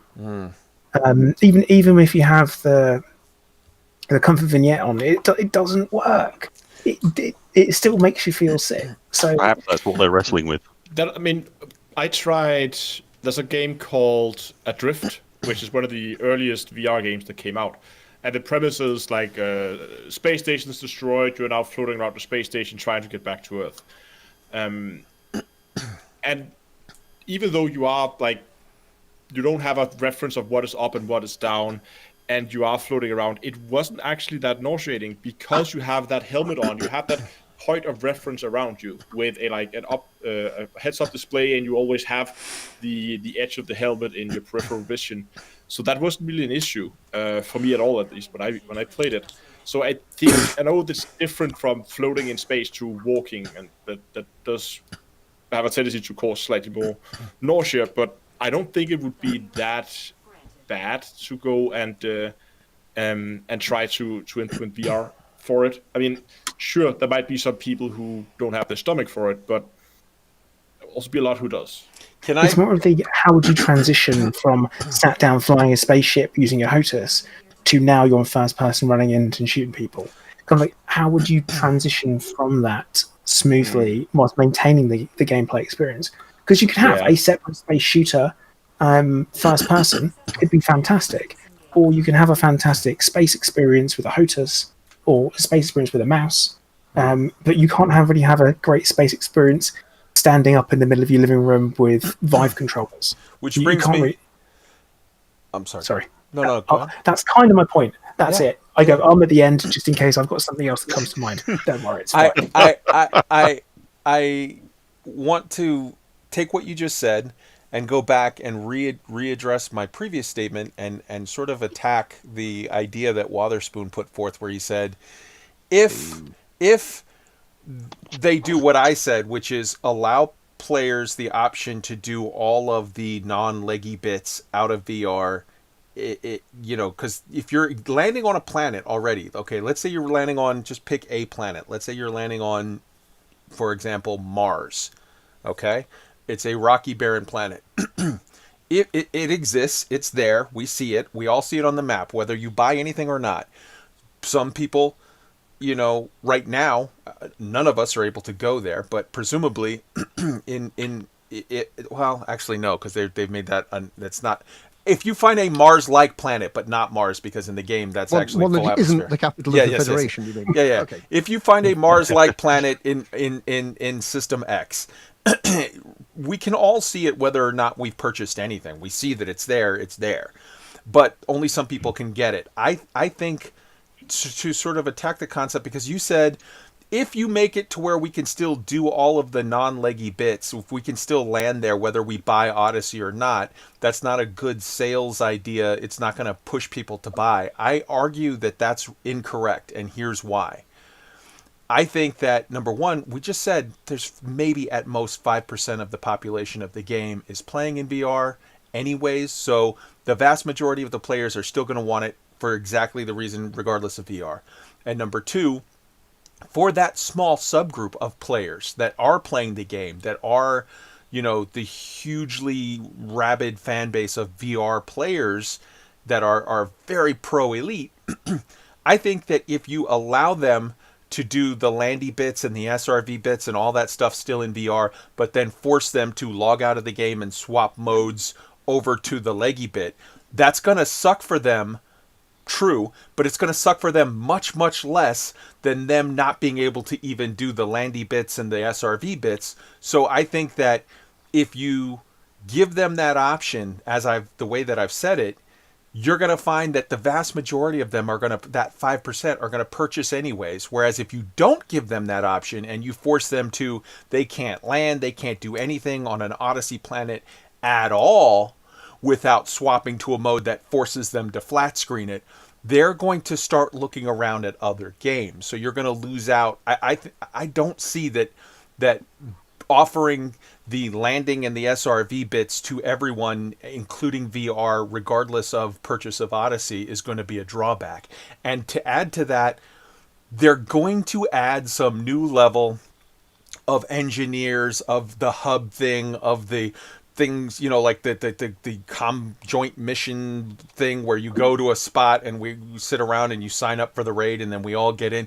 They're going to add other things that will force people, because, non-Horizon people that don't give a damn about maybe driving around in their SRVs, they hate SRVs, it makes them sick. A lot of them still bought it just because they wanted access to the engineers. I don't see it being a huge knock on their ability to sell the product of Odyssey by them allowing the VR players to still enjoy atmospheric landings and SRV driving in VR on Odyssey planets. I totally agree with you that from a VR player's perspective, that's the best of both worlds, or at least the best you can expect reasonably at the moment.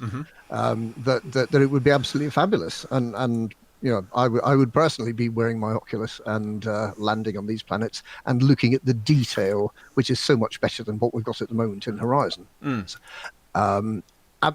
Absolutely. I just don't know from a sort of business perspective if that makes sense. If they do what we were discussing earlier, and if they kind of roll up Horizons into an Odyssey purchase, but allow you to log into the Horizons bit after you've bought Odyssey and land on the Odyssey planets, that might conceivably work in VR. But then you do get the slightly awkward thing that your friends are all getting out and you can't because you're in VR. Well, then you gotta transfer modes. You got to make a choice. I think if you were to ask right now 100 VR players which would they prefer, I think 100 out of 100 would say they would rather do it that way. Yeah, I'm one of them, and I definitely would. Don't know it's going to happen, but I'd love it if it did. Quick question, which is pretty random. Sorry. Is there anyone thinking of not buying Odyssey? Is there anyone who looks at it and went, "Oh, I'm not really interested in that"? Is there like anybody at all? And this goes to anyone's chat who's watching. I'm just interested if there is anybody. And because I think a lot of Elite Dangerous players, they're in this thing where I was like, well, I kind of have to have it now. I'm in that situation. I've got to have it. It's the same way that every time, there's a tasty-looking paint job for the Corvette, and it's metallic, the hand drifts towards the pocket. I've got to have it, and I feel like it's a must. Like Odyssey, I haven't even at no point have I thought I won't get that, or I won't get the next expansion anyway, because I've got so much time in the game. I really enjoy it. Why wouldn't I? Like, why wouldn't I do it? 100% agree. I am. So, but I mean, I think everybody in this room, let's be honest, everybody in this room is the worst demographic to possibly ask that question to, because I can't imagine a single one of us going, like, if you say tomorrow, sight unseen, hey, over the next 2 years, Elite is going to drop 4 paid expansions. I don't even need to hear what they are. I say, shut up and take my money, and then we'll see what comes. The only question along those lines I've been thinking is how many copies I want to buy, because I have 3 accounts. Yes. Well, the trick is, I think, should I buy it for all of them? Probably will. I think the trick is for most players is you buy everything for character number 1, and then characters number 2, 3, and 4 you wait for that end of year sale or summer sale or whatever sale that comes next after. Alec, you had some hot off the presses, brand new information to bring to this subject. Would you like to expand? Well, he's not here. He's had to sneak away, unfortunately. Yes, I'm so sorry. Stupid Alec. Stupid me for not. Okay, so I'm gonna just read this out because he says I see no reason not to share it, so I'm gonna read this out. Stop the presses. Zach Antonacci just PM'd me on my VR question. Can we fly ships under blue skies in VR, i.e., where's the cutoff? ? Hey, Alec. Quick follow-up to your question. For now, it's too far out to confirm 100% where the split will be. We'll have more details closer to release. For now, best to assume all Odyssey content is not VR compatible. But we can share more when we get close to the launch. So there's that. No atmospheric planets for VR players. That would suck. Well, you know what? I think That's what I mean. I think if we all, everyone here and everyone listening to this and everyone who talks to and hears about this in the future, sort of make our feelings known to Frontier to say, like, in the nicest, most supportive way possible, hey, we really would prefer you to do the other way, where you allow us the stuff that you already have the tech to do, i.e. sitting in our cockpit or sitting behind the wheel of our SRV, we can still do. We will gladly pay you the money for the leggy bits and the engineers and the social hubs, but please don't. But on the other hand, we'd still like it in spring next year, please. So if it's going to push it out 6 months, perhaps you could add that on as a later feature. Yeah. Okay. Fine. As a non-VR player, I lose nothing either way. I'm just trying to be nice to the VR brethren. Like, surely, like the sensible solution that would suit everybody including Frontier from a financial standpoint. Because to answer Plater's point from earlier about who isn't going to buy it, I've seen some in our stream, and also most of the VR players in our Discord have said, I'm absolutely not buying Odyssey, end of. So surely the most sensible thing to do would be, at the point where you push the button to get up out of your chair, whatever that is, at that point, if you're wearing a VR headset, it just goes to that option, and now you can't do it. Or... if you're in a vehicle, you're good. If you if you're in sneakers, no good. So how about the option that it just drops down to plain 2D in your headset at that point? Sure, so that it whatever. doesn't need any clever rendering. Yeah. If that's a thing, that I don't know enough on the subject, but if that's a thing that works, then okay, great. But the main thing is, please, please, please, don't artificially sort of limit the stuff, the things that you can already do in VR, that you already are doing in VR. Don't limit access to that if it's at all feasible, is what I'm saying. Can I just jump in with another point? It would just be, if anyone from Frontier is listening to this, please, it would be lovely to think that we could go and do that that scenario that you've painted, where we've got people in SRVs and people in ships and people on the ground, and our VR brethren are in the vehicles, are in the ships or on the ground, and people who aren't VR are in sneakers, are on flat panels. That would, I can't, obviously I don't know the ins and outs of what's going on at Frontier, and I don't know the ins and outs of how the engine works, but surely that would be the best way to go. And just keep everybody together. And if it's completely out of the question of having people walking around in VR, at the very least let people fly in atmospheres in VR. I agree with that. With respect to all of the people, Burr, in your chat, and I've seen it in other places, other chats, other Discords, there are so many people that have already said, I am not buying this. And that I don't mean to be disrespectful to their choice. Sure, whatever. You don't believe them, do you? But A, I don't believe them, and B, I'm glad that I don't believe them, because we know so little information right now that to say I am categorically not interested. If I tell you hey man, I've got a birthday present for you, it's not a car or a house, you might say well then I'm out. Because I wanted something big and whatever. But you have zero information of what it is, and you have so little information of what it's not. If the answer of what it is a $10 million cashier's check, that's better than the other two things. So I know it's a stupid sort of analogy, but the fact of the matter is we know so little information that anyone that tells me off the bat, I am absolutely not buying this without having any more information at all, I kind of call bullshit, because it's, excuse me, but you may find that when they do release more information in the not too distant future, that you find many reasons to reassess that decision, let's say. Sure, yeah. I mean, what you're getting from those people is a bottled version of, I'm going to wait until the details are fully known, and if it doesn't do exactly what I need it to do, then there's no point in me buying it. I think yeah. But, but whereas it wasn't on the table before, it is on the table now. That they might not buy it. Yeah, and that's sad. Can I ask a related question? Which is, fair enough, we have the guys who don't have VR, and they may or may not buy the product because of that.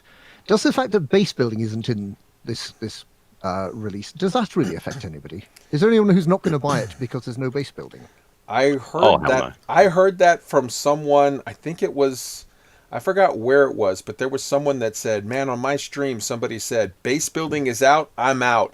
And that to me was I was a fan of the entire, I was in my head, I was doing the thing that Plater was saying we're guilty of.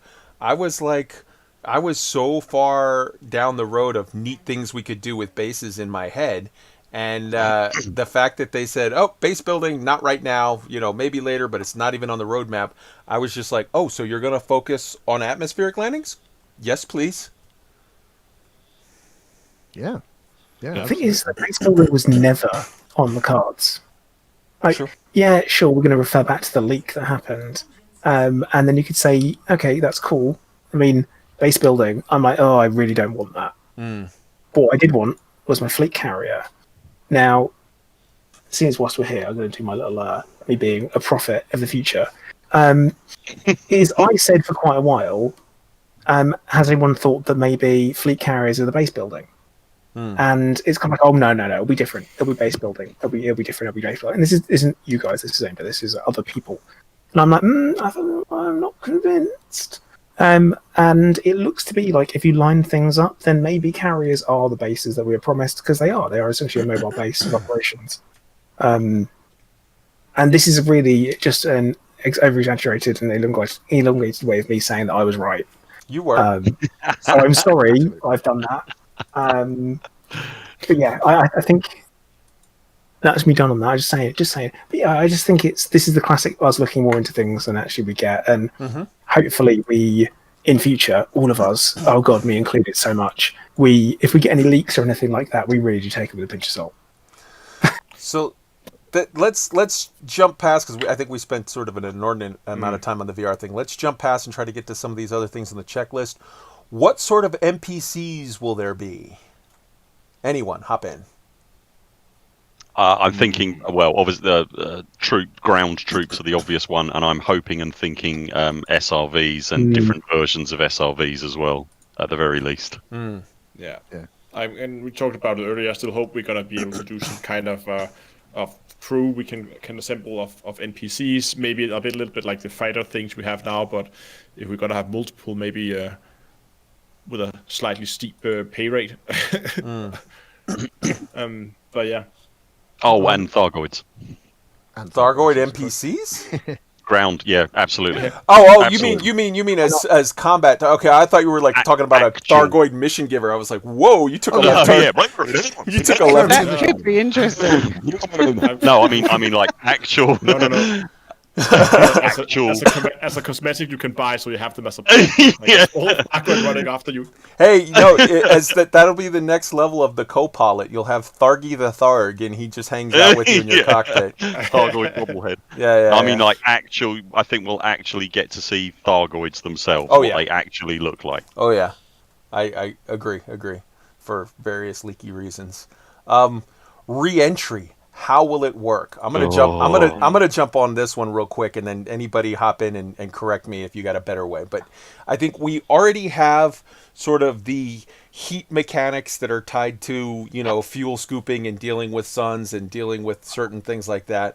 We already have the glide mechanic that deals with how you come into planets already, and you go through that whole process. I think you tack A onto B, you throw on some neat little graphics of as you're flying in on re-entry, some graphics of you see your shields light up and like there's like fire on the outside or whatever the hell, and then you call it good. Yeah, I agree. I think, take those two already existing elements and plenty of duct tape and you're good to go. Yes. And then add some fancy graphics on top. Anybody? And it will work, and it makes sense. Anybody got a differing thought or something to add on that? Not really. The mechanics that we've got at the moment actually sounds like you're going through an atmosphere. So I imagine it'll be very much the same. All right. Yeah. So the next item on the list, getting in and out of your ship, how will it work? So everybody give us your bets. Are you betting you click on the little drop-down menu for get out of ship and your guy just suddenly appears on the elevator coming down? Or are you thinking that we actually get up and walk around and go to the door? I don't think we'll be walking around inside the ship, if I understand. No, I don't. I think it's going to take Yeah, I know. I want that, but I don't think we'll get that. so bad. I know. Yeah. I do like the idea, though, that at least we can walk up and down the steps. So you think you click like drop down menu, exit ship, and it puts you at the top of the steps or the ramp, and then you walk down? Yeah. Okay. That's what I think will probably happen. Yeah. Yeah. You certainly don't want a mechanical grab dropping you like it does the SRV. I'm picturing Wotherspoon as, what was that movie with the Woody and Buzz Lightyear? I'm picturing Wotherspoon as one of those little plushy toys that waiting for the claw that he worships to come grab him. The Wotherspoon. That's brilliant. Has there been any official statements regarding the whole walk-in ships, walk-in stations kind of thing? One statement that, I wouldn't say that it was official, but there was, what was that? There was a German, I think, magazine that they said something along the lines of, we talked about it on Guard Frequency last night, about that that there would be no walking around in the ships, but it wasn't confirmed. But then Stuart GT from the Elite Dangerous subreddit posted a thing saying that the site that said that are sort of notorious as being Star Citizen fanboys, and they think it might have been sort of misinformation to just rain on the parade. But no, it has been curious, though. At the very least, it's suspect that Frontier have been asked that question since that German magazine or whatever released what they did online, that they have been very silent on the subject. Yeah. I'm pretty sure that I saw a post from Frontier community manager in the Odyssey announcement forum thread that said it will just be on planets. You can't walk around your ship. And I saw it, and I'm could have sworn I saw it. It was in orange, so it was a dev post, and I saw it. And now it's gone. I'm almost positive that I think I saw something that was from a forum moderator that said that, but I didn't see it from a dev. But if you're saying that it was there and then gone, maybe I just missed it. But because I've heard that, let's get rumor or whatever. But let's assume a post was made where it says no, you can't walk in ships, and they then deleted it. And that begs the question: why did they delete it? Was that because it was inaccurate? Perhaps just not decided yet, or not supposed to be released yet. That could mean that it's still up in the air, or that it was decided but they didn't want us to know. Like, there's all sorts of. It might be like, yes, we know this, but we don't want to tell you yet until the furor over other things dies down a little. Raven say many years ago that all the ship models had been built with the design that they'd be walked around in one day, though. 100%. But that doesn't mean that may mean that we're, they also said we'd be hunting dinosaurs from our spaceships. It may be that it's coming, but not yet. I didn't mean that. I didn't mean that to be, a crappy comment. I just mean like it doesn't mean we're getting it today. I don't know. Yes, agreed. But I mean, I would even be happy with if Frontier came out and said, "Hey guys, listen, making this, like designing all the interior of all the ships, all the stations, is going to take a tremendous amount of work. For launch, you're getting these 5 ships and this type of station." Yeah. And we're then progressively going to add the next later on over whatever, right? Something like that would be completely fine with me if they did that. Yeah. They said, okay, right now you can only walk in Sidewinder, Anaconda, select like 5 of something ships and one type of station. That would be completely fine. Yeah, and then that would be a clear indicator to everyone else that it's like, okay, we're working on this and they will continue to come bit by bit. All right, so let's take the next 3 things on the post together and let's just hear everybody's thoughts. Number 1, weather. Number 2, will there be overhangs in caves or will it still just be a height map? And number 3, what worlds will we be allowed to land on? Atmospheric but not Earth-like, or water worlds? What gravity range? So let's talk about the terrain effects and the different types and the weather. Hop in. Go. Go on, mate. No, go on, Astro. I think height map. I mean, that's what we have today. I don't think they're going to regenerate all the planets in the game so that they all of a sudden have caves and overhangs and stuff like that. So we're still gonna just see height maps. Weather effects, I hope, but I'm not so sure. It would be really cool if we could get rains or high winds that makes the ship more difficult. But again, we don't have anything that really affects the flight model like that other than jet cones. That's the only thing we have that really affects the flight model of the ship. So I'm not really sure how much weather we're going to see on the planets. And everybody remembers that weird sort of fan-made thing that Astro, your video on it just gave me pure joy of where you were flying around in like a thunderstorm and fog clouds and stuff over the water. Like, I think there's a lot of people that you could hear the rain on the canopy. Yes. That was really good. Yeah. You had the biggest smile on your face, man. Just like flying around in a cloud and just coming out of the cloud and just seeing the sun above all the clouds, it was just like I really hope we could get that in Elite. I'm just sitting here thinking. I saw that video as well. I was just sitting there thinking, oh, that was absolutely fantastic. And like you say, the rain on the windshield and the lightning, and then going above the clouds and everything. That was fantastic. I'm just sitting there thinking, yeah, we're not getting that. but absolutely no way. But that could be the end of the spectrum. That it could be 2 years down the line. But if they focus on that could be where we end. You know. Yeah, if we're talking about just Odyssey, in January, February, March, or whenever it is, I think we're going to get very, very thin atmosphere worlds, and then thicker atmospheres and life and more life and things like that will get introduced in a similar fashion to the way the seasons were. I don't want to sound like a doubting Thomas or anything, but I'm just setting my expectations really low. Not that I think it's going to be rubbish at all. I don't. I think it's going to be absolutely brilliant, and I'm wetting myself with excitement. Let's all be clear on that. I really, really am. Is that a There's weather literally effect? a pool of it. Yeah. But yeah, honestly, I'm so stupidly excited. But I'm just trying to set a reasonable expectation. Elite Dangerous has a much smaller development team and a much smaller budget than Star Citizen. It is not Star Citizen. So this is the start. I think Odyssey is the start. I think people set your expectations low, and if you're surprised, then yay. Oh, thank God it's not Star Citizen. If so, we would get space legs and atmospheric landings in 2025. All right. Can I just ask then, bro? Because I'm really interested in that. Do you actually think that Odyssey will be the same as Horizons, where it actually gets released over a 2-year period, starting with the easy stuff and then gradually building up more features?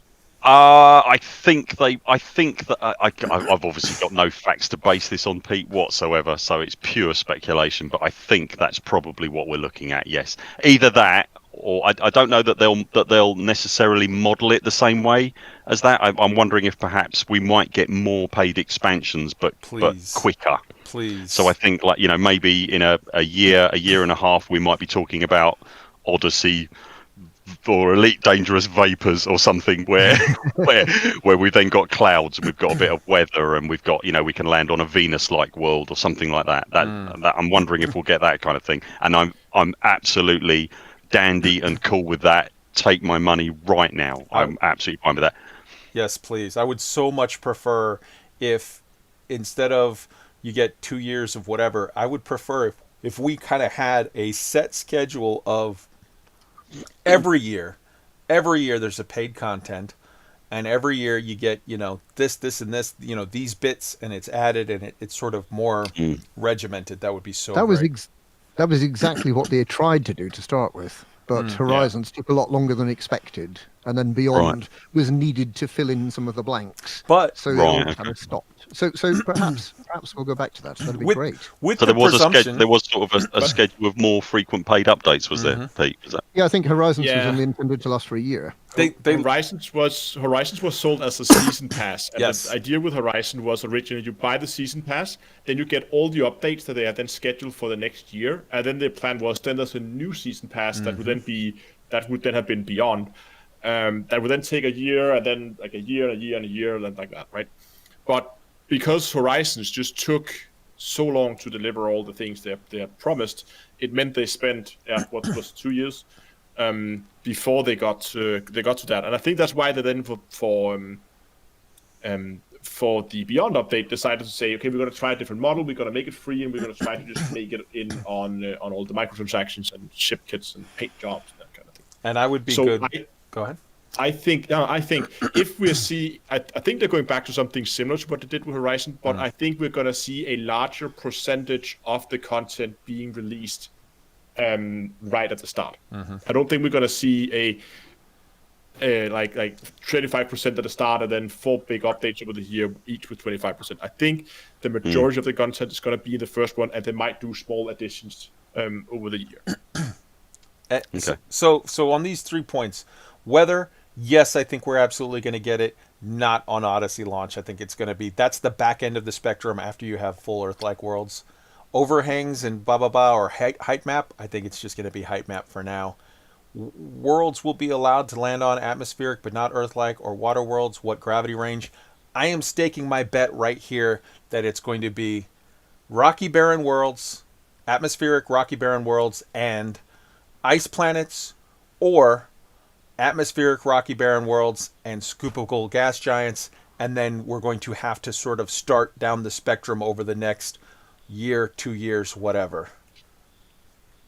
What, to more sorts of worlds? So yeah, I think, like I said, the types, I think you're talking about rocky barren, gas giants, ice planets, Earth-like worlds, water worlds, and then absolutely last, because it's going to be the most difficult to do, is Earth-like worlds, and then absolutely last after that would be weather effects, fauna, and megafauna. Yeah, I see that Welsh Gamer 2012 has put a question in about Jurassic World. If it uses the same engine, which it does, presumably it's possible to have flora and fauna already. And yeah, I think that's right. But presumably the Elite Dangerous people want to do it right, because if they get it wrong, they're going to be stuck with it forever. So it may take them a little bit longer to bring it into the game. It would be also in with that as well is that Jurassic World, everything that is already there when you log into a game or you start a game is handcrafted and there. They're very small play spaces and very quick to do. But an entire planet wouldn't be done like that. You'd have to procedure generate, especially not just one planet, multiple planets, multiple systems, and so on. You would have to have some element of procedure generation, and the weird stuff that could pop up with caves could be absolutely insane. So I don't think they would use quite the same thing and have that.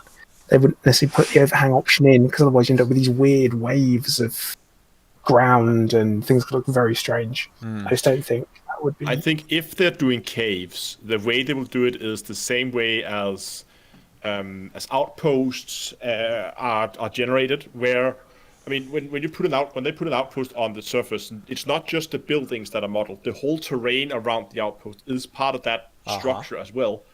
And when they put it down, they just say, okay, that circle around where the outpost is, that part of the ground is now just erased, plop that down, and then they have some algorithm that smoothly fits it to around the edge of where the structure is. So if they're doing caves, I think what they'll do is they will have some handcrafted cave systems, and they could have multiple of them. Or maybe just have a handcrafted entrance to various handcrafted entrances to a cave system, and then have those being generated below, or maybe just have a number of already pre-created cave systems. And those could include even like some form of a stealthy installation or something that as part of that coding. It could be a smuggler's den, something like that. So if they're doing something like that, I think it's going to be handcrafted caves. I don't think we're going to see procedurally generated cave systems. Yeah, because of that would just be such a big update to to the Stellar Forge to make it do that. But again, they did say that they've done some cool new tech for us to explore. So I don't know, maybe. Yeah. Or a combination, handcrafted caves that are like distinct and discrete and are set up, and then are procedurally generated, dropped onto places that the computer algorithm reads as like, okay, this terrain is suitable because it meets within these parameters, that I can drop this handcrafted thing in there without breaking stuff. And then just like you said, sort of fudge it around the edges. Just if you go to the Cortez base of Buckyball and Elite Racers fame, there's actually a weird glitch where you can go under the base and you can drive around, and it's a weird crater that goes underneath it, and you can see sort of how they did it is they had like you said, they just plopped down the installation on the ground, but when they did it, it cut all the ground surrounding it, and then they just made this weird sort of like fudge it on the edges, and there's a spot where you can get under. Yeah. So yeah, that could be very cool. Let's move to the next thing, because to me, honestly, this is one of the biggest announcements of the whole forum post that had me. This is one of the things that made me so happy. The return of Dev Diaries. Who wants to go first? Yes. Who wants to go first? Please, yes. Everybody. Everybody goes first at the same time. Everybody wants to go first on that. We've got people in our chat saying, yeah, absolutely. Yagashura is saying, as long as they're not just headlines, there's more substance to them. I think that speaks volumes about the way Frontier have handled their communication over the last few years as well. New person. Have they done Dev Diaries before? Yeah. Yes. And they were so great. They were so great. Were they good? Yes. Yeah. Yes. Okay. So there's high hopes for them being promising next time. This time around. The idea, nervousness. the idea was that we actually knew what was going to happen because they were telling us, they were talking to us. It was to some degree a dialogue, but it was mainly sort of, look, this is what we're working on. Don't raise your hopes on this bit for the moment. We're working on this bit. We're hoping to get this out to you. This was all before the release of the initial version of the game and before the company floated. I was going to say that level of communication stopped. Yeah. Because now aren't they between a bit of a rock and a hard place with letting information go and tackling their public? Yeah, it's a concern because quite a lot of what they could be talking about might be insider information. Yeah. So yeah, they do need to be very careful. How tedious is that? Good. Okay.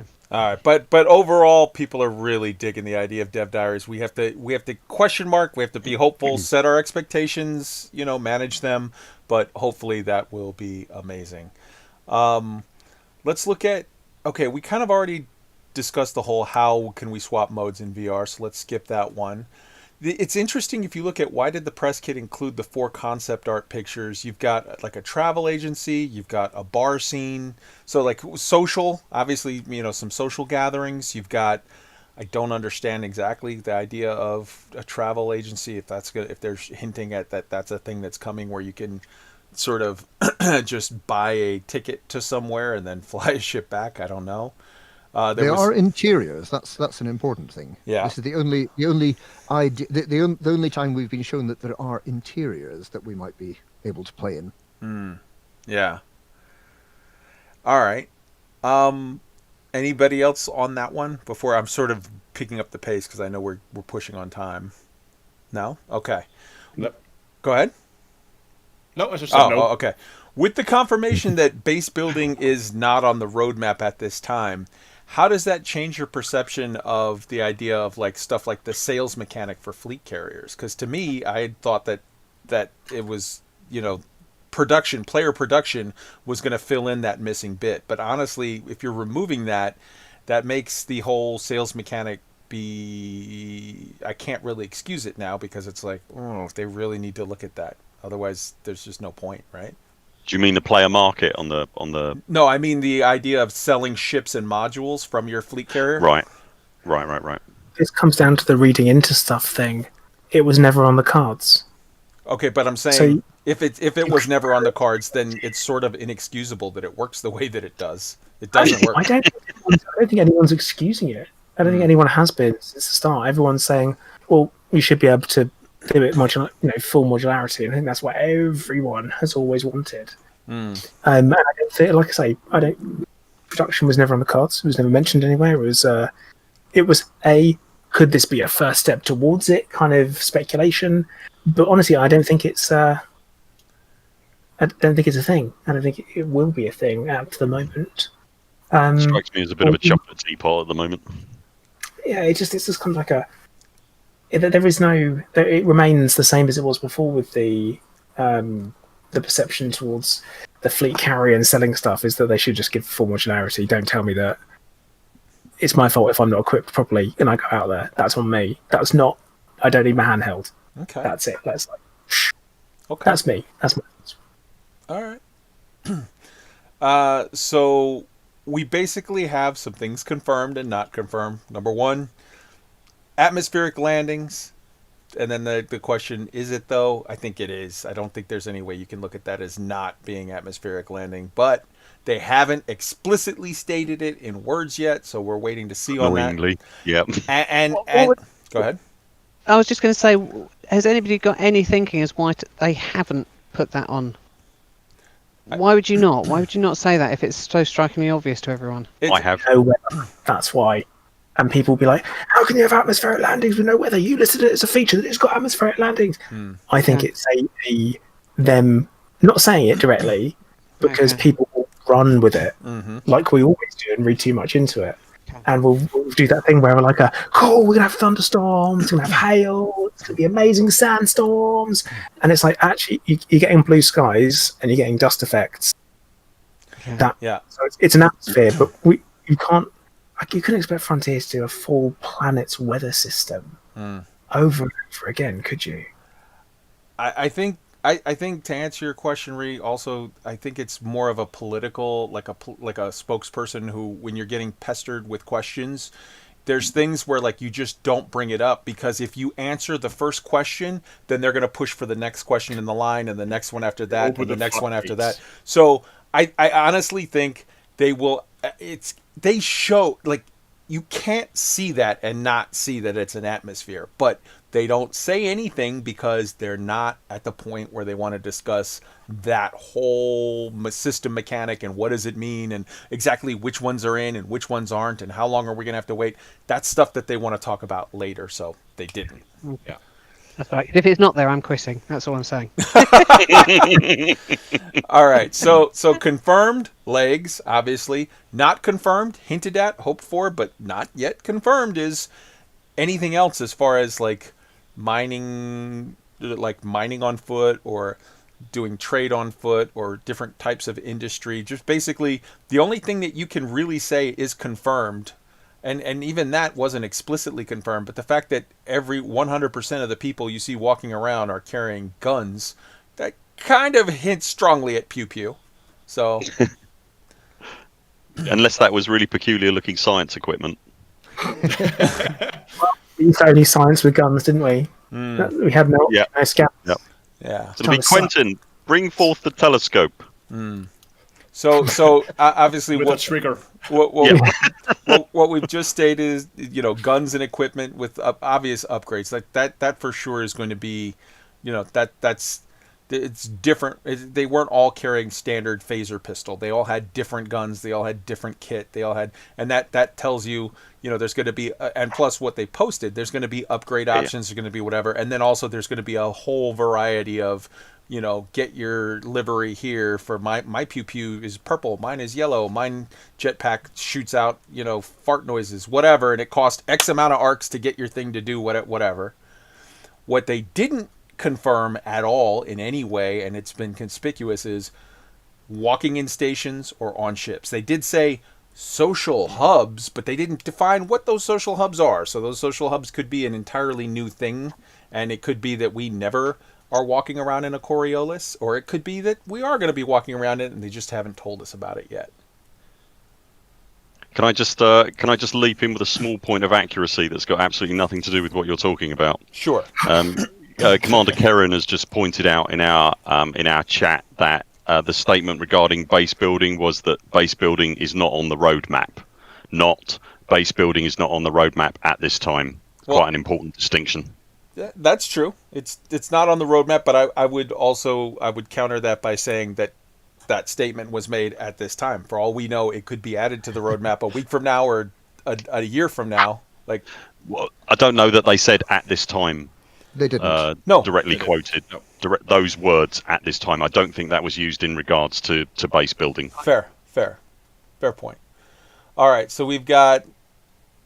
Okay, what do you mean when you say multi-arm? Yeah, missions, obviously. So what I mean with missions is, well, pretty self-explanatory. When I say multi-arms combat, what I mean with that is, they have that sentence where they say that commanders, SRVs, and ships converge. So it seems like you're going to be able to do some kind of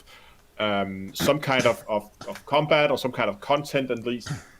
Where you're going to be able to both have people playing on foot in SRVs and in ships, and actually maybe have some meaningful things to do in all those vehicles.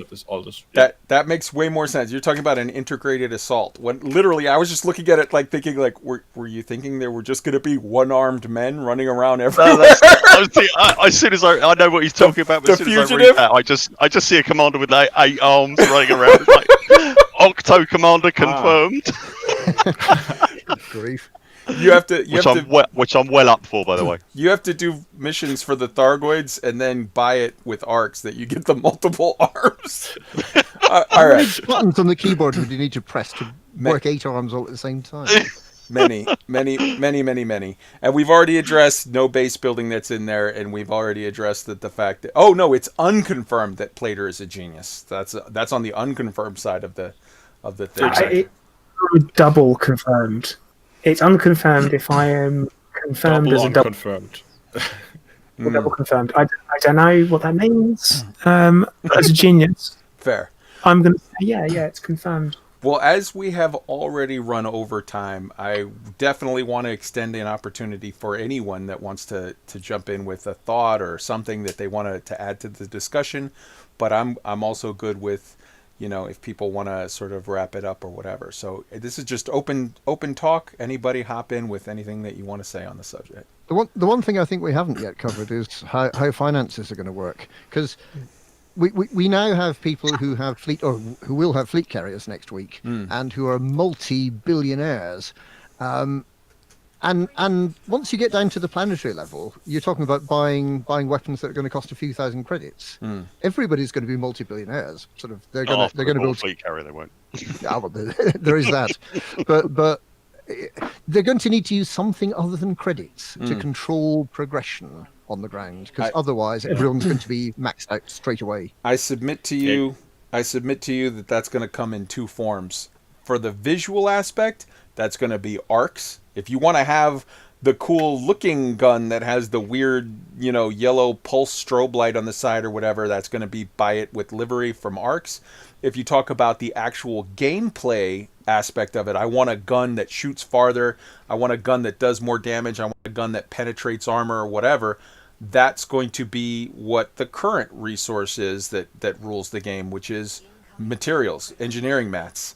And I think that's going to be, there will be a process set up that rules over that whole thing.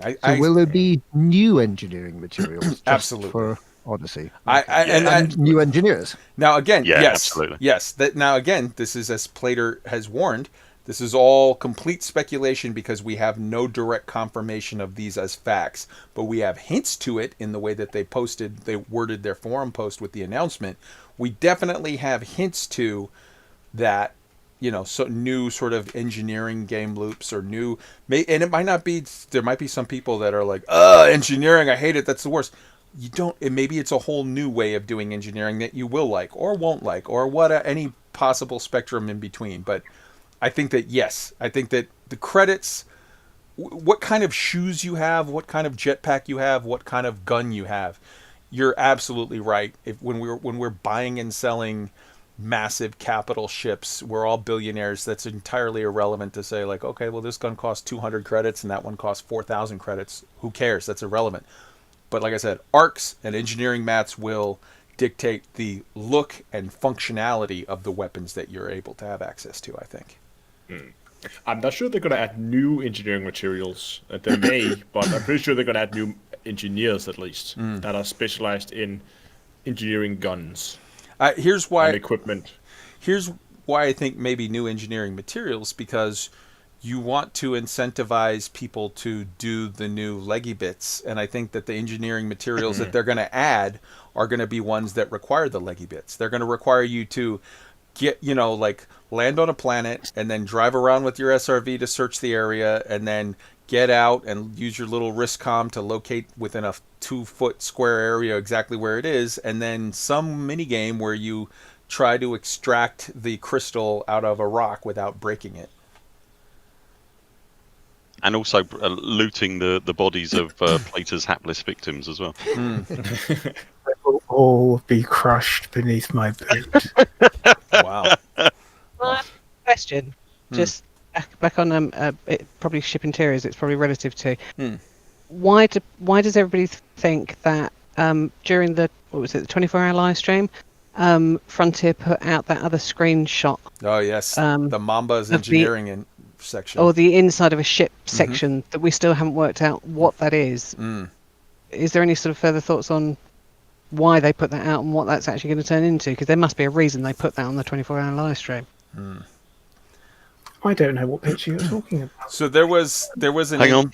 there I can was put it a, on our stream. yeah, there was a picture that they put on where it was the engineering section of a Mamba. So it was like you were seeing like a pulsing sort of it was a very Star Trek looking sort of pulsing engine thing, and Like there an engine room. yeah, there were all kinds of extra bits and bobs and whatnot.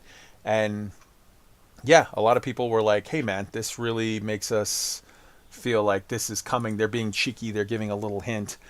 I'm I guess the wrong person to ask, because I'm of the group that believes that they're still going to say, like, yes, you are going to be able to walk around in your ships. They just haven't said it yet. Again, and some people will be like, why wouldn't they say it? Again, because you can't sort of start down the road of answering people's questions without now, like, then the next one, then the next one, then the next one. I think they're just not at the point of talking about it yet. But some people I think some people here think that we're not going to get walking in ships. I disagree. And they need something to talk about for the next half year. Yes. Agreed. I mean, don't get me wrong. I mean, if they just spilled everything now, first of all, I mean, we saw from the video pre-alpha, they are very early in the development stages of some of this stuff yet. So they don't want to spill everything if there is the slightest hint of chance that it's not going to make it into the game, because that's just not going to be received well by the community if you dangle a carrot in front of them and say, oh, by the way, yeah, you're not going to get that. So that's one reason.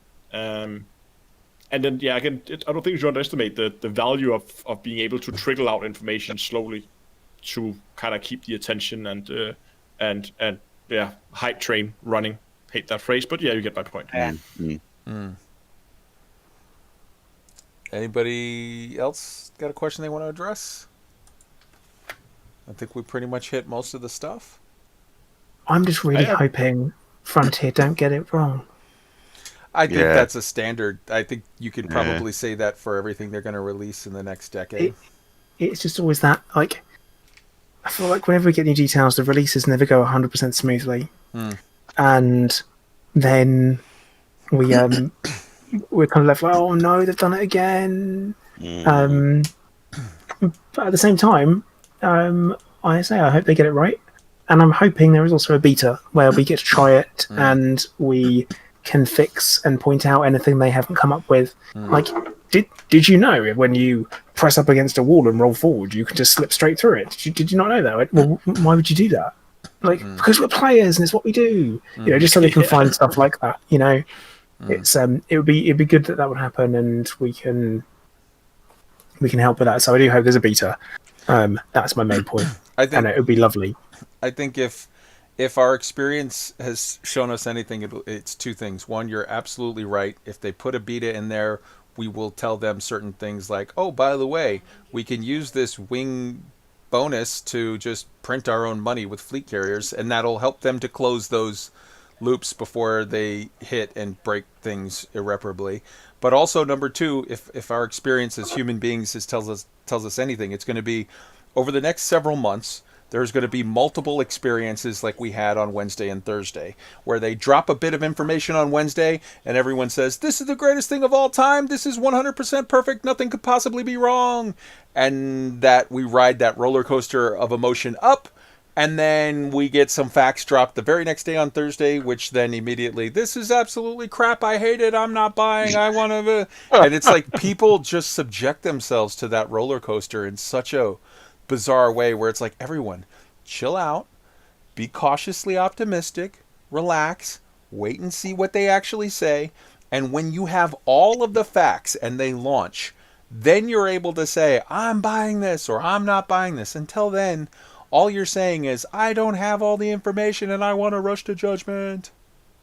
All I would say, the caveat to that, I would say, is like Frontier, from our perspective, certainly. I'd be interested to know if you guys feel the same as well. That Frontier, of late, have got much better at communication. It's not the level we want it to be, but it has started to creep up. They're much more engaging. The community team that's in place now is very engaging, which is not something I'd seen before. And I hope that going forward, they're able to You haven't got to give away all the details that you don't want to give away, but I hope they get better at managing expectations a little bit. But I'd really like to see that happen. It would get rid of a lot of the fire and the heartache that people get from it. And I don't know what the solution to that is, because obviously you're dealing with a publicly traded company, so I understand completely that that's not easy.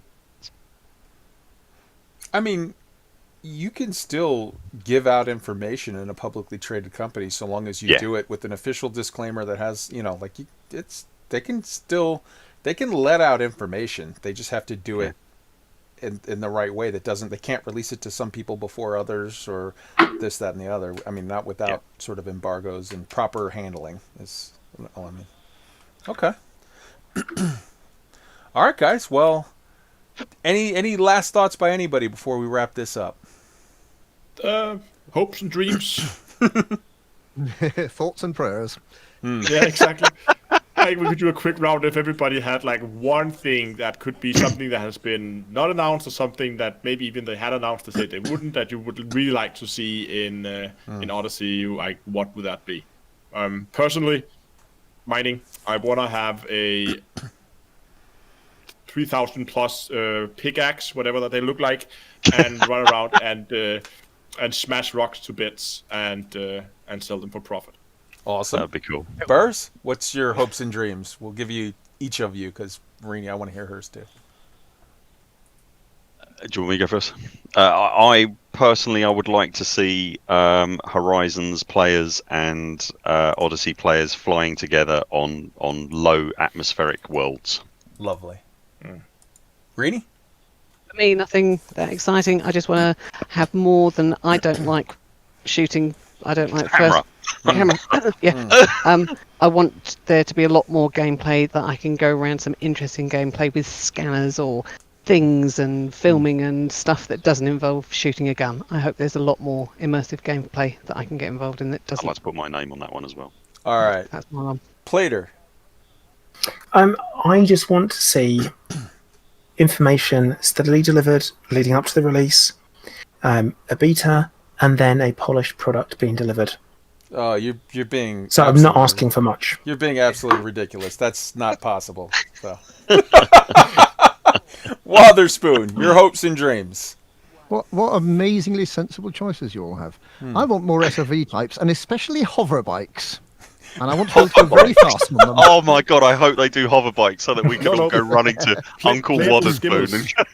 Playable skimmers, guys. So, Oh, wow. so now I'm picturing Wotherspoon as that same little minion character waiting for the hook, but now he's in a biker getup, and he's got a T-shirt that says "Bad to the Bone." All right, my hope and dream, and this is not stated and not whatever, but this is just hope and dream, and I'm not getting myself overly excited, just hoping. Since now it seems like Sony and Xbox have decided for the next platform that they are publicly stating and committing that they are open to crossplay, my hope and dream is that since Frontier had to do a significant refresh of the code base, they will drop into Odyssey. Oh, by the way, crossplay is now turned on. Enjoy. Yeah, please. Yeah, Absolutely.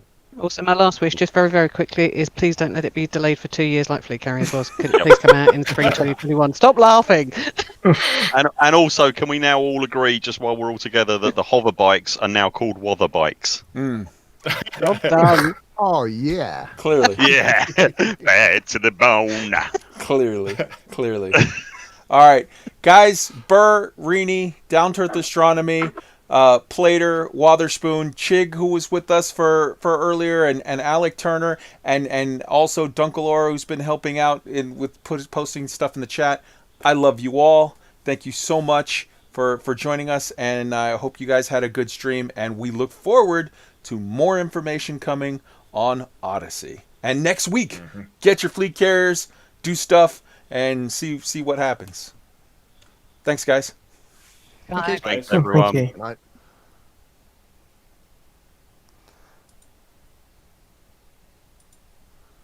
All right, let us end this stream. Oh, I guess we're going to end the stream with...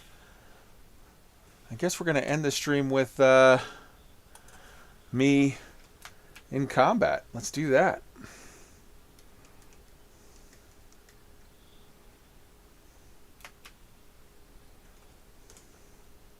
Under attack.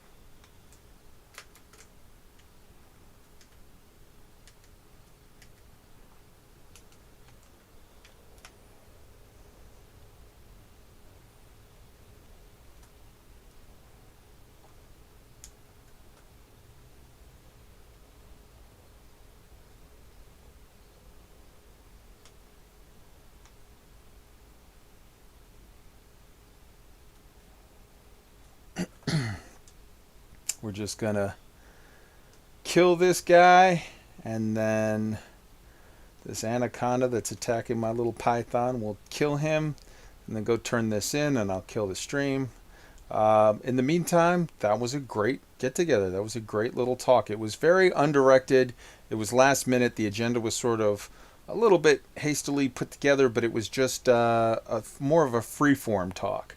And we definitely had a little bit of issues on getting sorted out on, you know, who goes when or whatever, but I think it was still good information. It was phenomenal people. You can't beat the exchange of the different viewpoints and ideas. I think it was great. Obviously, we're all super excited for Odyssey, and we're also super nervous. Don't get this wrong, but it's one of those situations where you just kind of, you look at it, you have hopes, you have caution, and you wish for the best. So we're looking forward to hopefully great things with that. Let's see here. Let me just kill this guy first. Let's see here. In the meantime, the Dark Wheel is... Hey, how you doing, Burr? I'm sorry, I just... am I muted? I am muted to Discord. All right, hold on.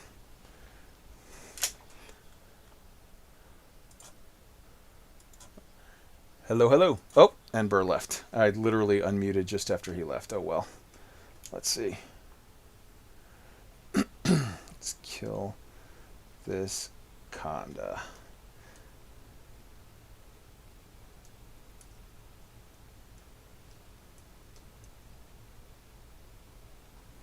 He's almost dead. Yeah, the Dark Wheel is pushing along. I think we're going to have an election in another day or two, and then I think we will handily win that election, and LFT 926 will be the first system that we own, and then we'll start to push across the bubble, and yeah, good things. All right, so I'm going to end the stream here, because now I've killed this thing. We're done fighting. I can just sort of deal with this, and yeah, hope you guys enjoyed it. Talk to you later.